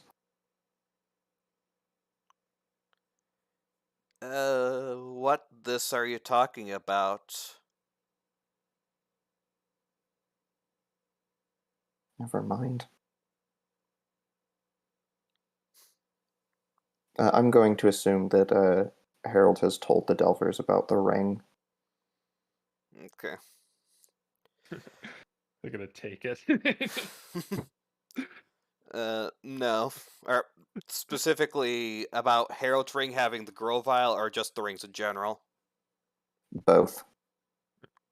Okay. Christelle says, well, it's unfortunate that, well, Reniel, in any case, killed one of them. If he can be of insight, that would be good. But otherwise, if you wish to, let him be, we could potentially just trade that ring for one without the voice in it. At least while he's trying to figure out how to reach the afterlife. That'll be up to you.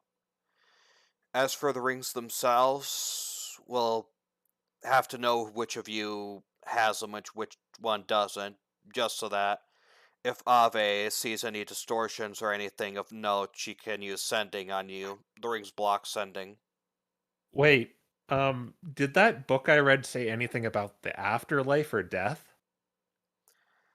Yeah, it says that it's believed souls go to the Weirden Tree where they are eventually reincarnated into new Pokemon.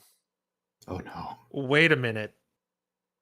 If he's trying to get to the afterlife, maybe there's a way we can follow it. I don't know how to keep track of a soul, but where he goes, maybe we could try and follow it if he's inside of a ring right now. Sorry to use you as an experiment, by the way. He can't hear you. Or, well, no, he can. He just... Right, he can hear what Harold hears. He says, "Great, I'm an experiment now. Suppose it's fitting, I guess. Karma." Yeah, ironic, isn't it? Yeah, if we can find out where he is trying to get to or gets out finally, we can find out where this tree is. It would allow you to get there and potentially protect it before Fleffel ends up there. Though how you would follow the soul. We'll do some research ourselves, see if we can find a possibility. That's if Harold wants to part ways with him. Or if you even need him to, see. We won't need... If you want to keep the ring, we won't need it specifically to do that research. Besides, once he leaves, his soul will probably go to the tree itself, assuming it does exist. And at that point in time, it'll be too late anyways. Yeah. Okay, well, that sounds like something to stick on the list. Yeah, we'll do some research ourselves, see if there's any possibilities.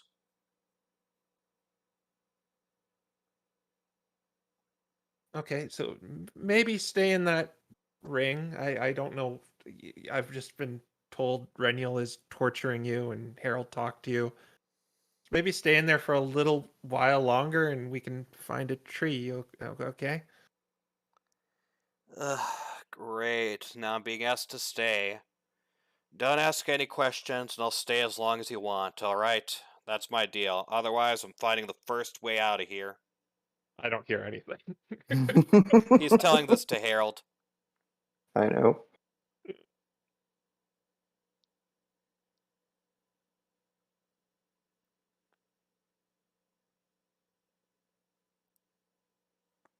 And Harold doesn't answer. Nope. Alright, no Just gives a answer. little nod. You know, you could say less. You could say yes or no like a normal person. Obviously, you can also reveal the location of your leader like a normal person. I don't think normal people exactly reveal locations of their leaders on a daily basis. Or live in rings.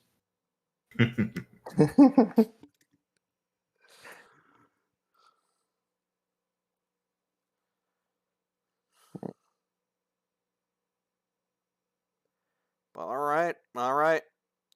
Now, if you'll excuse me, I'm going to continue trying to figure out how the heck I get out of here. There's got to be something. Maybe willpower, or how does this work? Curious, do you perceive yourself as having a physical body right now, or are you just kind of a disembodied existence? It's really weird. It's like I don't see anything aside from just a bunch of white. I don't feel anything, but sort of like, you know how when you lose a limb, you sort of feel it? Like I could feel my No, I body, but it don't. isn't there.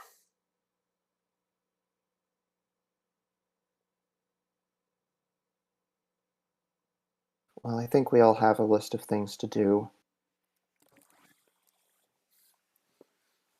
Indeed. We will do our best to help you as much as possible.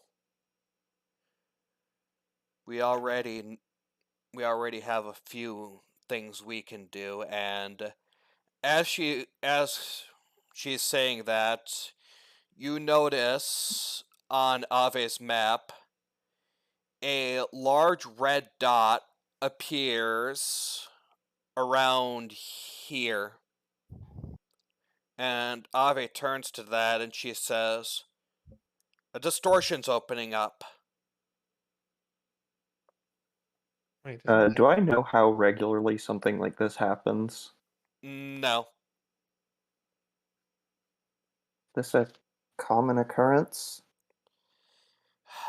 Not quite. A normal mystery dungeon is just another yellow dot appearing.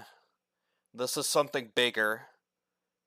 I think this is Fleffel being on the move. Aren't we just there? I was about to say, I'm pretty sure we were just there. You were here. Oh, But when wait. we- Through there, we were in though. the dungeon, or the desert. We Yeah. communicated. No, to- it's around here-ish. Like, Oh, okay. So it's out more in like the middle of the desert versus the edge of it. no, it's the peak of this mountain. Oh, It's okay. on the mountain. All right. Yeah. Maybe my cursor was displaced or something. Yeah, it was over here. Oh my Right. gosh. That's really bad. Yeah, it was at the peak of the mountain. Okay. Oh boy. Another mountain. We know Another- he's on the lookout for the Prism Crystal as well. Hopefully he didn't find it.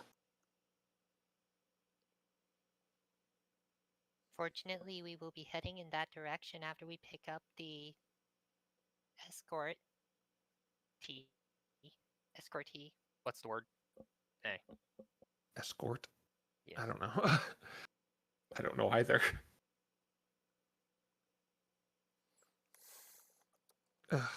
Well, that's another thing to do. The list simply it grows, doesn't it? Well, I think we have to. Or do we have to do this mission? I If we don't want to know keep if we up need to our, worry about that one. Can we go to the guild and cancel it or something? The one we're scheduled for right now really doesn't take us out of our way. Yeah, it's just we'll be taking someone with us. Problem is, what happens if we cancel? Will that any amount of suspicion from that? We will be dropping them off before we get to the mountain. Oh right, they wanted to go to the Oasis. Yeah. I thought we had to go all Yeah. the way back up. Nope. I thought this was a long one, like going from there all the way back up to. Yeah, that's a good point. We just have to walk them over there. Okay, it's not anywhere near as bad. Yeah. All right. I Okay, don't know so- that we should worry about that mountaintop. I think we should prioritize getting to Steelport. That is a good Right. point. We know where one of them is, and this is just Fleffel maybe moving around. Too many different things on the list. But what's most important? Yeah. I agree with Harold. I think we should drop the escort off, go to Steelport. I can agree with that. I have been outvoted. Democracy. But what were you going to suggest? I think we should go directly to the top of the mountain. and It's on the way. and possibly confront Fluffle. Yes.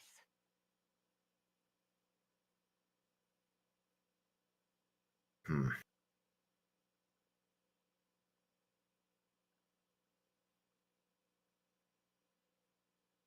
Both of them are equally important.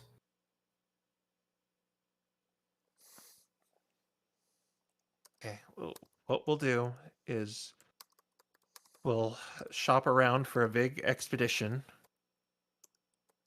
and we'll decide after we escort the Pokemon to the Oasis. All right. Allow me to first make this argument. If the Leviathan's Claw does have the Aether Rock in their possession, they have no idea that we will be coming for it, and it is not likely to go anywhere. If Fluffwolf has found the Prism Crystal, and he is going to get it on the mountain, there is a very short period of time that we have to get there and take it away from him. At the same time, I should remind you that a group of pirates aren't exactly going to stay in one place very long. Yeah. They're going to attract attention, and then they're going to move. You don't stay in one port for very long before Pokemon catch on. Makes the jobs, as we'll say, more difficult. Yeah, I was aware they'd probably have moved by then. I was just saying we should go there for information of where they might have been headed. In that case, I would suggest it is imperative that we go to the mountain first, as if they have moved on, there is nothing for us there but to try to find where they went.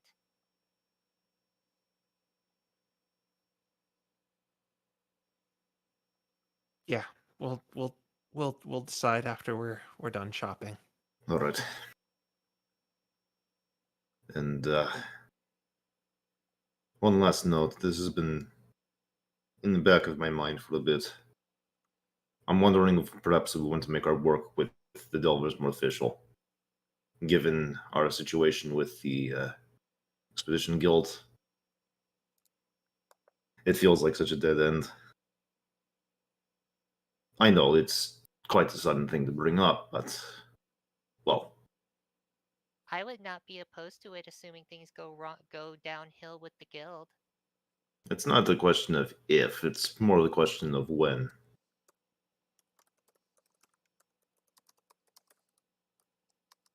Maybe it would be for the best. You wish to officially join the Delvers?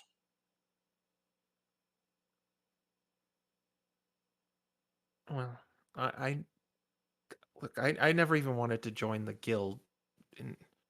I'll leave that up to you, but I won't mind joining. In fact, I never thought I'd actually say this, but I can find myself in a place where I might be able to help. Much better than the guild ever would. I just, no offense to you guys or anything. I just don't want to sell myself to a bunch of organizations. It's perfectly fine too. I mean, you don't all need to join us if you don't want. Those of you who do, we can hand you our badges, and I mean, you've been helping us anyways, so we have no reason to turn you down, and if you don't want to, you don't want to. Yeah.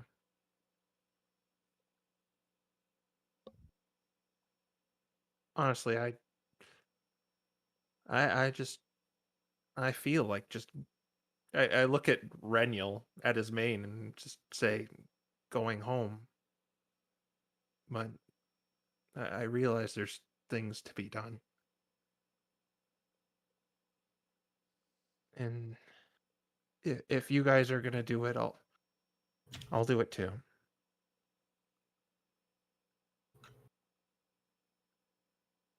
Eugene, I can understand the sentiment of wanting to go home. But for me, for my life, it's always been about finding my home. So, for me, this is simply another stop on the road.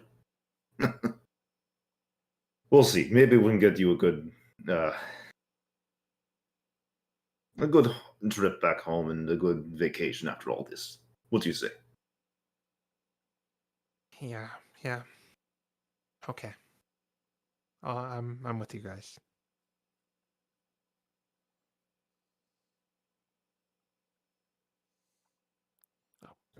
Anyone else have any objections? Oh, it's not going to be much of a change for me, is it?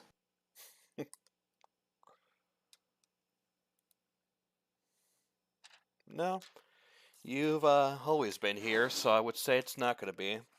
Suppose the only difference is that your team members are now fully part of your team.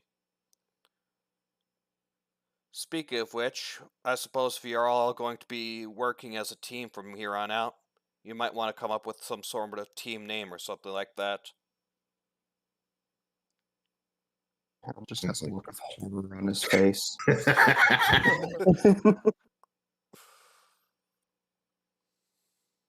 How about the Nat 20s, the min maxers? Is that good?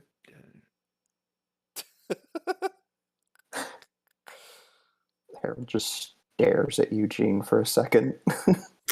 Let's put a rain check on that, why don't we? Yeah, it'll take a bit to get your badges ready anyways, so think on it, and when we next meet, we'll have Tarek and Ricky give you your badges, and perhaps you'll have your team named then. I'd like that. Yeah.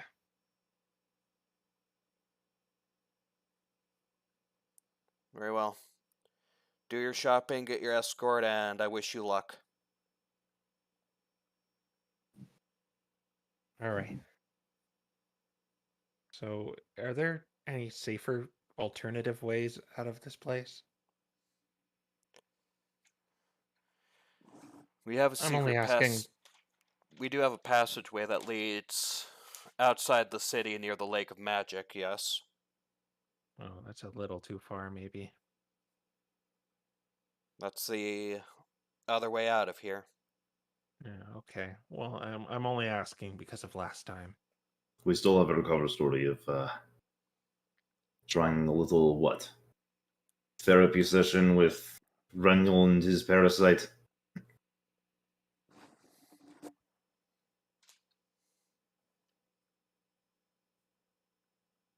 Though that's only really good for the guild.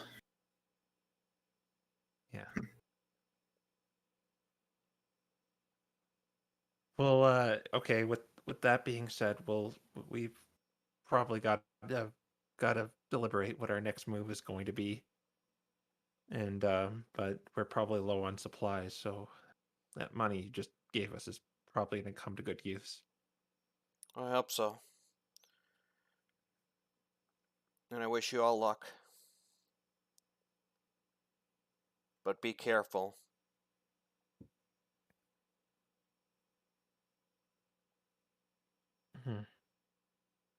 Yes, we have quite a lot of things to be careful about now. Always going to keep our heads in a swivel.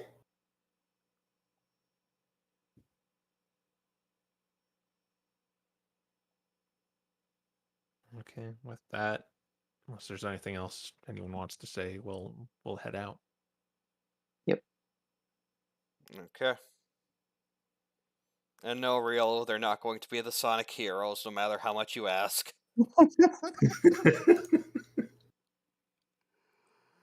So, you head out. You notice that to expedite things. You notice that no, you weren't being watched. There wasn't anyone confronting you or anyone watching you as you leave again. And you walk out into the city. You all purchase supplies. I meant for this to be a bit more RPing this, but we've gone on pretty long as it is, and there's a point I want to get to, so... Okay, yeah. So I bought some, what's it called? Just so you guys know what we have. I bought some Right. Glamored studded leather, which just basically lets me change. It's exactly what I had before, the +1 studded leather, except it can change its appearance. So I could wear like full plate armor, but it's not really full plate armor, you know what I mean? Or it could just be normal clothes. And I got 5 + 2 arrows, and I think that's all I got. And potion of speed. That's all I got. Right.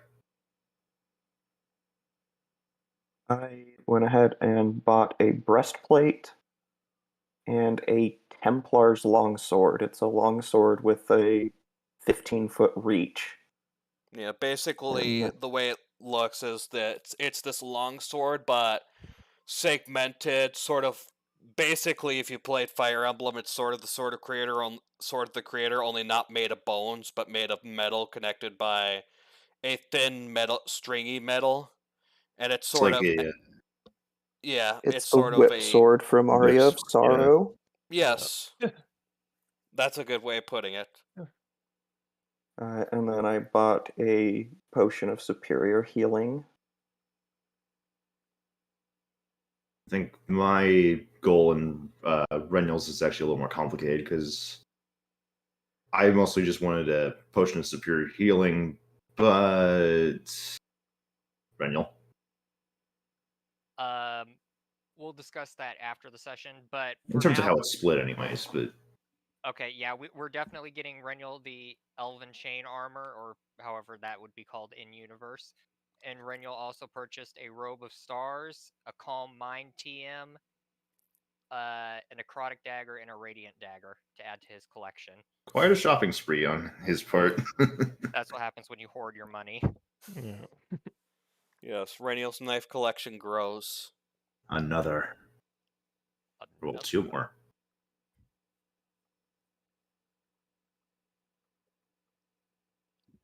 Yeah, I believe that's everything, though. Yeah.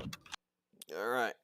So, yep, you all purchase your things, and since you're still going on the mission, you eventually meet up at the house of a frick. I forgot to write. I know what Pokemon species it is, but I forgot to write it down, and it's one of those I can't remember off the top of my head. Oh dear. Lurantis. Yeah, that's it. So you reach the home of a Lurantis by the name of Shirley. And as you do, she says, "Oh, you're finally here.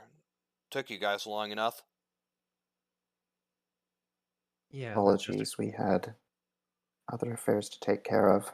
Unfortunate delays that took quite a bit longer than we anticipated. District's pretty rough. Yeah, I suppose. And that's why I'm getting the escort.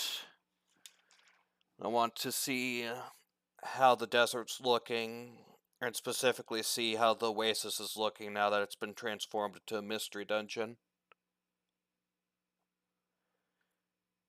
So, suppose time's a wasting. Let's get going. Can I also Renul buy? also buys 5 apples. All right, That's yeah. exactly Oh, what I was yeah, about to jeez. say. I'm gonna buy 6 apples. I'm But still fine. I forgot we were going to. Yeah, we're also doing this. All right. Yeah. All right. I'm good now. Yeah, buy your apples and stuff. Alrighty, it's escort time. So, let's see what the dice decide your fate is going to be. Interesting.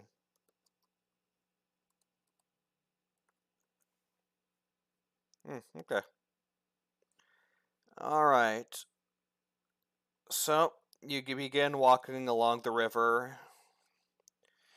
You eventually make it into the desert. As usual, it's hot as heck. However, as you're walking through, the winds begin picking up, and you see a sandstorm headed your way. Renul puts on his goggles. Yeah, I put on my goggles too. I think we actually all ended up picking them up, didn't we? I don't have any. Oh, you. Oh, right, because He Clement. doesn't need them. He doesn't care about it. So I you all can give put us shelter for this, and we can wait it out. How does the Sergei's baton act towards this sandstorm? Does it give us a protective bubble, or I don't know. He hasn't used it. I don't know if we want to try that. You sure you want to have more sand blowing in our faces? Do it. But No, yeah, we could the by I'll roleplay the sandstorm coming in first before before that you do that. So yeah, the sandstorm comes in. Shirley does seem to be affected by it, but the rest of you have the goggles to keep it out of your eyes, and Harold is just standing there completely ignoring it as if the sandstorm is not even there.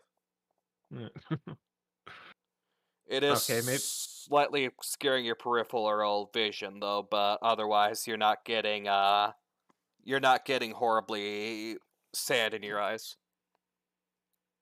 Do Yeah, we maybe. have an idea of how long? Do we have an idea of how long this might last? The sandstorm itself? Yeah, Roll me a nature check, Harold. I assumed as much. I'm not great at these, but I'm not useless at them. Bards in a nutshell. Okay, I am useless at it, apparently. Oh. You have no idea how long the sandstorm is going to last. Okay. Let me check the spell description real quickly and see if it seems like this would help. I think we may just want to hunker down for this. Okay, For so you're hunkering gonna... down, though, I do want to at least try something. You're gonna try something? Yeah, because the Windbreaker was brought up, I was thinking about this. I want to just create a light wind in the opposite direction that the sand is coming from. Sort of blow back against it. Okay. Because it's just going to be a... Are you sure about that? That's not a good question to be asking a player. What we could do is we could put up the hut, and then you could experiment.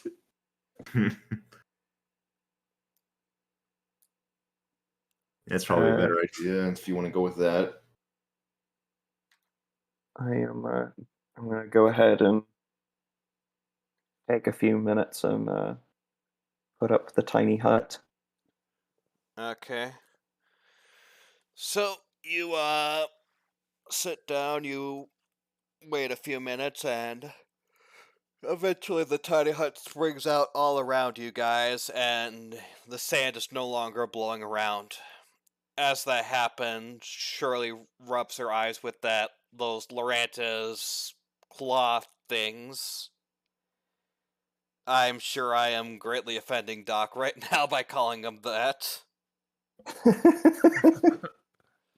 And she says, "Ugh, thanks. That was really rough." I don't know how long this storm is going to be here, but this dome will last for up to 8 hours if needed. I sure hope it doesn't last all day. That'd suck. Might end up trying something. We've got an idea, but now that we got this up, if it goes horribly wrong, I'm just going to run back in here. He steps out of the bubble back and he readjusts the goggles he's wearing, looks out at the bubble, assuming that he can see outside still, and he pulls out the baton. Okay. What do you think? If I get the wind blowing against it, maybe we can make something of this? At least I hope it'll work like that. Give it a try. And he's going to step out and wave the baton and try to get the winds in this 60-foot cube around the bubble to blow against the direction of the sandstorm. Okay. You do that. For a moment, you actually manage to see the sandstorm stop. However, after that moment... Or wait. What type of winds? This was it's only light or moderate, but I'm going with light right now. Okay. Thank you, Crow. Okay, so you shove some light winds, and from that bubble itself, things seem calm. The sandstorm around you is still raging, but the area the Wind Waker seems to be affecting seems to be calm. What do you know? It worked. So I like to put my head out. Does it move? The bubble or the wind? The bubble. That's something not to ask me. Harold? Wait, no, Harold probably can't hear him from out Yeah, here. he can.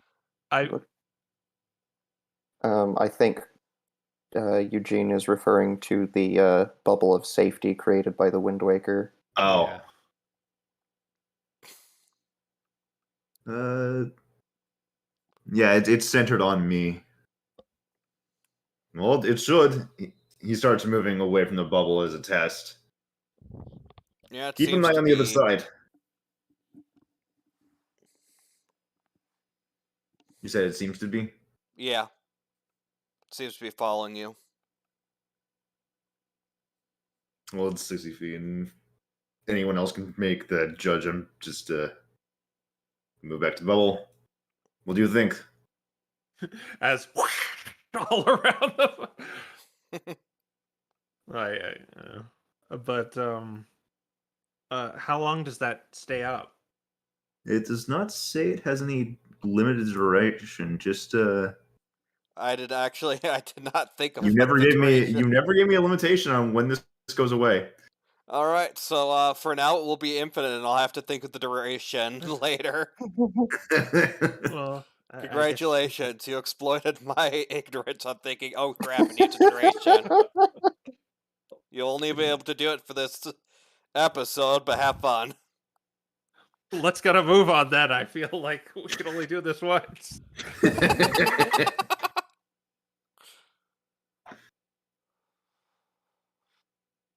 I guess we'll start moving then, and now that we have this bubble. Yeah, very closely together, maybe. Wow, this is really interesting. It's like we're in the eye of a storm. Always the calmest part. Though, and he looks up. I'm not quite sure the storm bubble would also go over you. Usually you can see all the way up into the sky. Yeah. This is like the jelly center of a storm. It's really interesting, honestly. Shirley's looking at the Wind Waker curiously, and she says, "Say, how about 300 gold for that? Once we're done here, obviously." I'm not quite sure about that.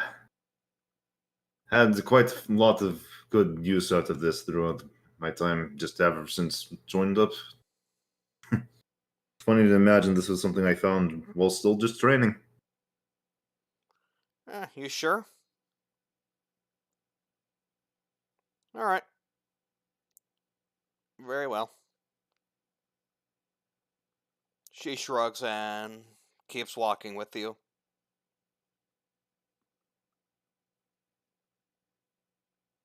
And yeah, with the Wind Waker, you keep going in your way. And after about a couple of hours, the sandstorm finally fades. And after a bit longer of walking, you reach the Oasis. Is the mystery dungeon still there? Yeah, so once you reach it, technically you're outside it, you basically see this strange opaque bubble just randomly in the middle of the desert. Inside the bubble, you could see occasional flashes of water in a ruined town, but they're only occasion and very rare. And you could see that there is a light near the there's a light near the near part of the bubble that looks like the entrance to the dungeon itself. Well, That's not at all menacing. They normally look like this. Not really. Though I suppose this mystery dungeon being strange isn't too surprising considering what it did. Also, around the Oasis, there are various Pokemon as well that you imagine once lived there and are trying to gather the remains of what was there, at least what's around the perimeter of this mystery dungeon. Like, you see few Pokemon gathering wood, you see a food merchant, you see you see a few Pokemon gathering supplies, food merchant. You see a couple of Pokemon are actually finding a few jewelry in the sand. You're not sure whether it's them or it's from them or not, but there are a few Pokemon around the perimeter just trying to salvage what they can from the outside. Well, at least this one has the courtesy of demarking its boundaries. What do you plan to do here, by the way? Shirley looks into the entrance and she says, honestly, I just wanted to see it and wanted to think. We've been discussing this mystery dungeon a lot in the academy, and Shad thinks what happened here may not be entirely a curse. How so? The Pokemon who are here, they all recovered, and while they're certainly, can't use any of their moves, abilities, or anything, they can still live their lives for the most part. They're not they're not struggling. They're able to eat, drink. They're able to research just as everyone else does. And some of those Pokemon would have never used their abilities anyways, so maybe it wasn't a horrible thing that they lost their powers if they were never going to use them in the first place. Are you listening to yourself right now? That's what Saying Shad thinks specifically, though I'm not sure myself. they get handicapped by a dungeon and that's a blessing? Well, it's not necessarily curse either, maybe. Then what is it? You should ask my mother that. She will never be able to feel the happiness of others as intimately as she could in the past anymore. As you say that, Shirley opens her mouth to speak, but she closes it again. I didn't think of it like that. I am sure Shad did not either. Or maybe he did and he did not care. I cannot read his mind right now.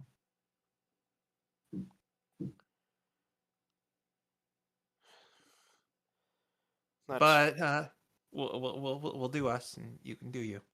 yeah, fair enough. For now, I think I'm gonna talk with the Pokemon around here. You guys are free to... You guys are free to go if you want. I'll send a message to the guild stating that you successfully escorted me. Yeah. You'll be okay getting back on your own. Yeah, I'll probably form a group with some of the Pokemon here. We'll go back eventually. So with strength in numbers, we should be fine.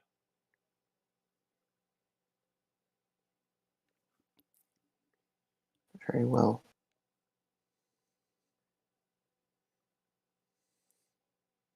Is it about nighttime now, or what time of day is it?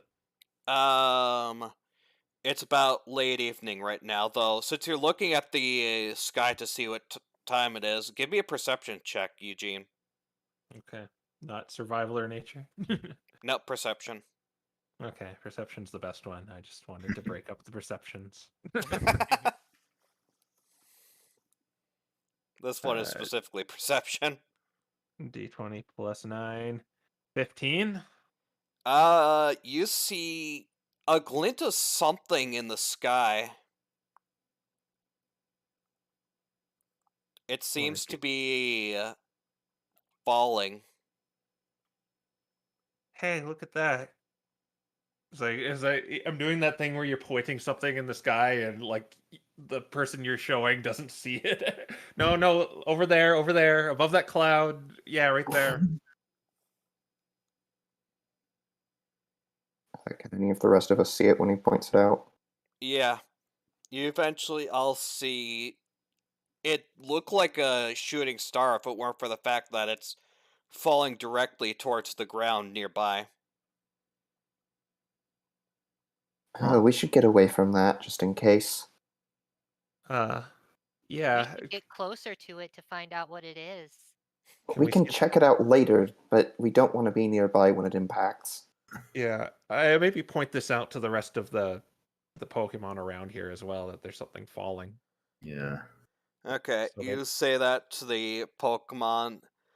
They all look up and back away, and eventually this strange thing collides straight into the food stall that was next to the Oasis. Was it full of cabbages? Yes. And does someone notice their cabbage cart getting blown up? Yes. What does he say? My cabbages! All right, I'm gonna run over and check it out. Yeah, same. Okay. You walk over and oh my gosh, Quill.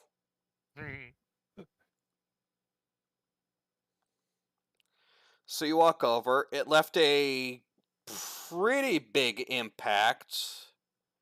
Well, at least moderately big. And you see in the center of this core, you see what looks like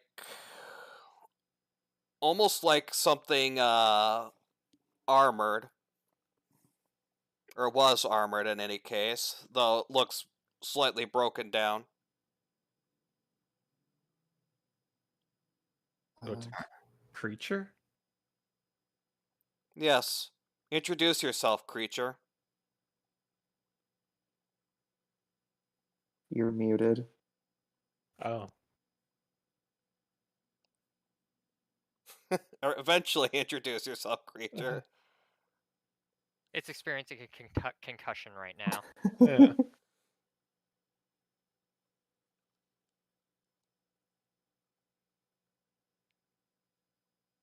So you just fell from the sky. You impacted this random food cart.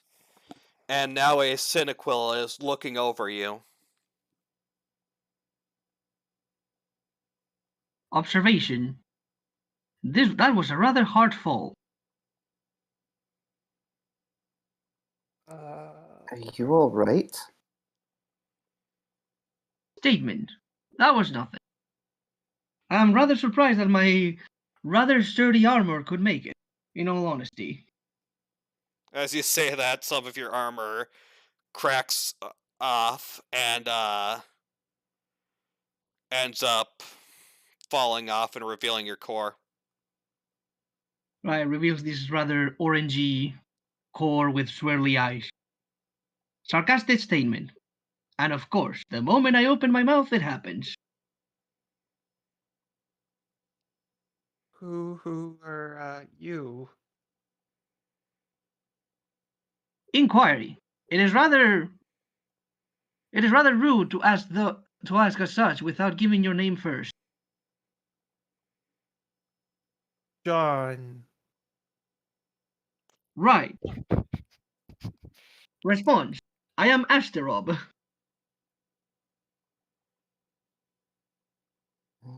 Well, I'm going to assume you didn't intend to. Harold just kind of looks around at the path of destruction. Cabbage war zone. he takes a little spin around in the air to see exactly what happened as he fell. Yeah, you see a whole bunch of cabbages broken, lying down. There's also a bunch of wood. It's probably a lot of them are dusty from the sand, and you see crying Kecleon looking at it. Observation. There is a rather unnatural amount of destruction. Conclusion. This must have been the result of my fall. Explanation. This was not intended. It is rather unlucky, but it was mere and sheer coincidence. What happened? Defiant statement. Why should I tell you that? How do I know that you are of trust? Renyl's going to subtle cast detect thoughts. Oh boy.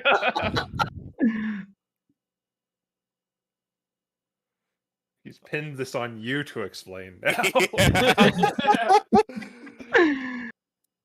You see that his thoughts are rather swirling, like he just experienced a war zone kind of similar to this one.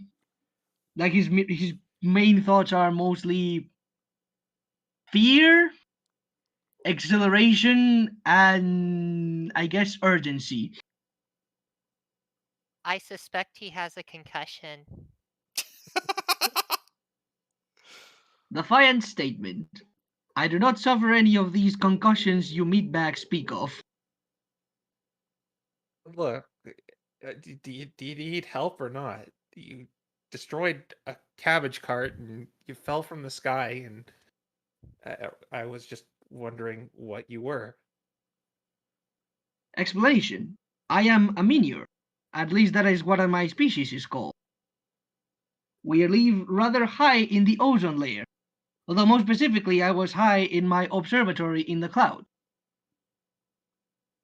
That is, until it was overtaken. That doesn't sound good. Overtaken by who or what? Explanation. There was a rather eerie-looking amphero, some sort of yellow meatbag, iron-clad in black armor, who took over my dear observatory alongside strange, mysterious beasts that I have never laid eyes upon.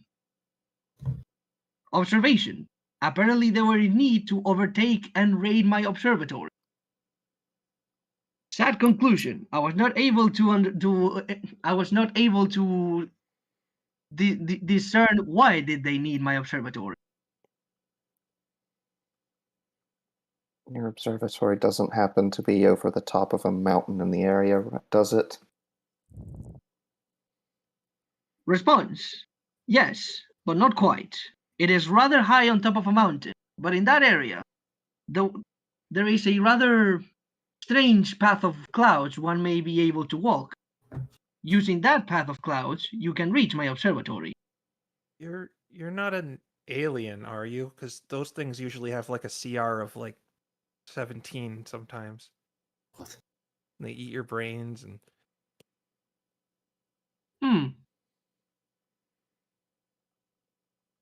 Statement. I believe I am of this planet.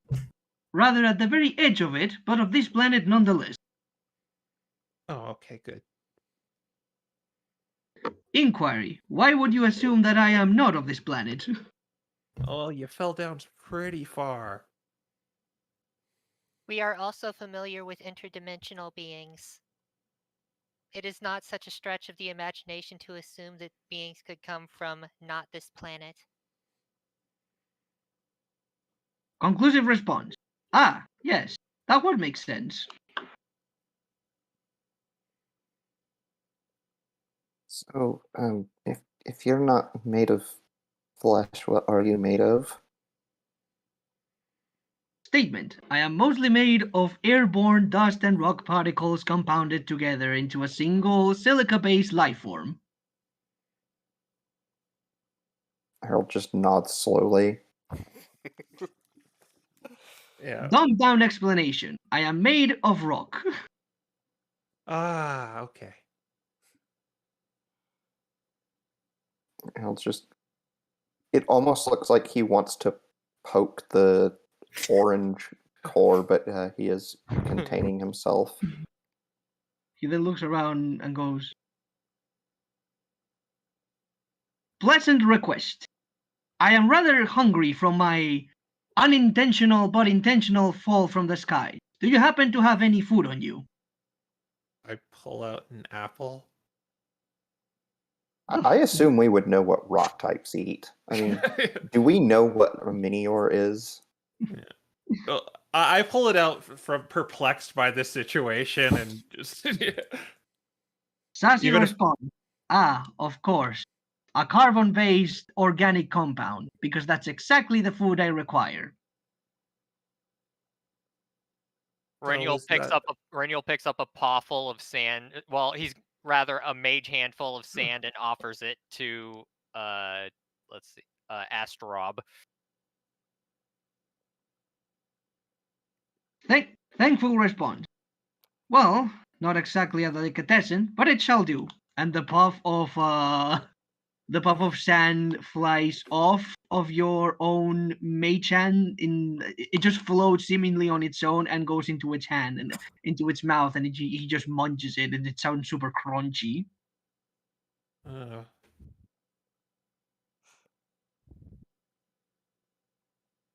Well, we're headed in that direction. Inquiry: why are you headed in such a direction? You're not planning on taking over my observatory as well, are you? No, we're against the person Pokemon you saw that went in there and did bad things.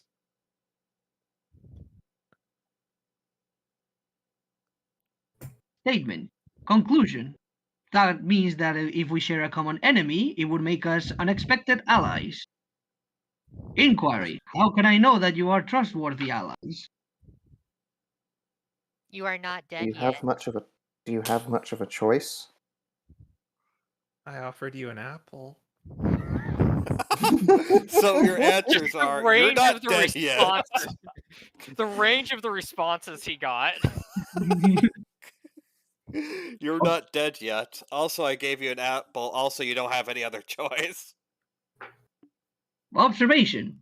You seem like a rather diverse and not much unified group. We Not make wrong. it work.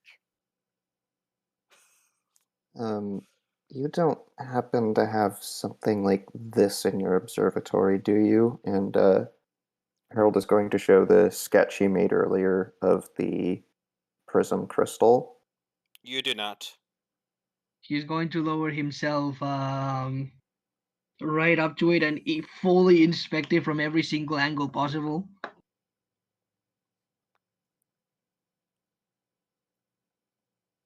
Statement. No, I do not. I do have several pieces of paper, but not one exactly like this one. Although they're usually composed by books. No, he taps the drawing specifically. This. Ah. Additional statement. No, I do not have anything in my observatory that entails that strange ink depiction that you show me. You know Okay. what? That's you good know at least. Do you know what the invader was after? Or what Sad he was- response. No, I wasn't. All I knew is that they are after my observatory, but I was not able to gather why do they need it specifically. Nevertheless, I want them gone. And yeah, I guess Reniel will have his way. We're probably going to head up there and see what he wants there. As well as helping Astrob.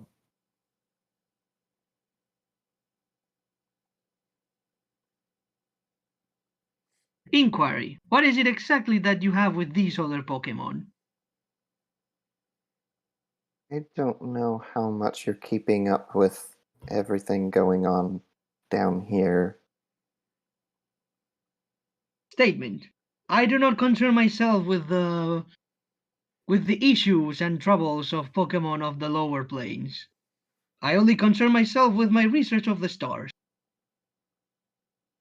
It might be too long of a story to explain then, huh?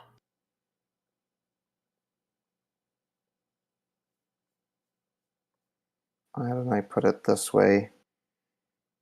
If he has his way, there's not going to be much left of this place. Inquiry. Why would that be? You know what mystery dungeons are, right? Response. Yes, I do. He's going to try to turn the entire continent into a giant mystery dungeon. Observation. That would probably be detrimental to everyone involved. That's an understatement.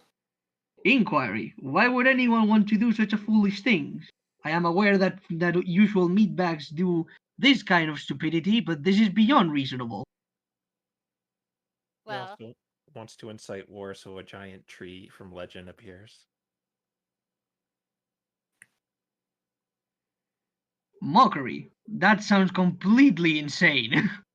I the know, reason right? he wishes to do that is so that he can create a place for his kind to live. He is one of the interdimensional Pokemon that we spoke to you of before. Observation. He looks around, he does a full-on spin around all his surroundings. It would seem that there is several patches of land available and empty in this very same location. Inquiry. Why would he not simply live here below with you? They cannot remain in this world, at least not without a host. Observation. That is a rather parasitic lifestyle. Why would they require a host, I wonder? It's told I don't think we really know. Perhaps it is How would- something we should ask Nihiligo when we get the chance. Assuming it knows. Suggestion. Couldn't they simply return to the place where they belong from? Why did they need to come to this place to this location in the first place? Presumably they cannot go back.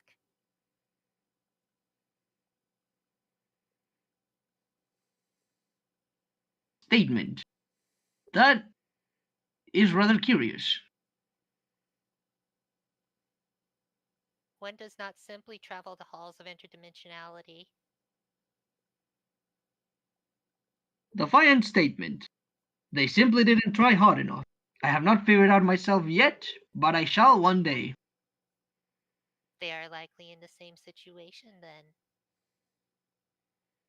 Retraction. You have a point there. We're getting nowhere here. Let's get going. Yeah, we're going up to your observatory, whether you like it or not. No, I'm sorry if that sounds mean, but I mean, we're going up there. So if you want to come with us, if you want help, here it is. Commentary. I would say that is rather beneficial to my cause. Inquiry. Should I give you any designated names, or should I just simply refer to you as Fleshman? I have heard that it's rather rude to do so to other organic. My name is Eugene Balthazar from Acknowledged. Stealthy. I'm Harold. And I guess since the other two aren't speaking up, Harold will point out Reniel and Sergey. Actually, Reniel was waiting for Sergey to talk, but Reniel's just going to say, Fleshbag is fine. Yes, Acknowledged. simply expected him to talk shit. Sergey. Very well. So Sergey, Harold, Yuji, and Fleshbag. That is correct. Acknowledged. You can't be serious. And this is where we will end it off. So, next time on our Lanwell adventures, we will be going to observatory with aliens. See you all then. Bye. Oh, I grab a cabbage before the session ends. Oh my gosh.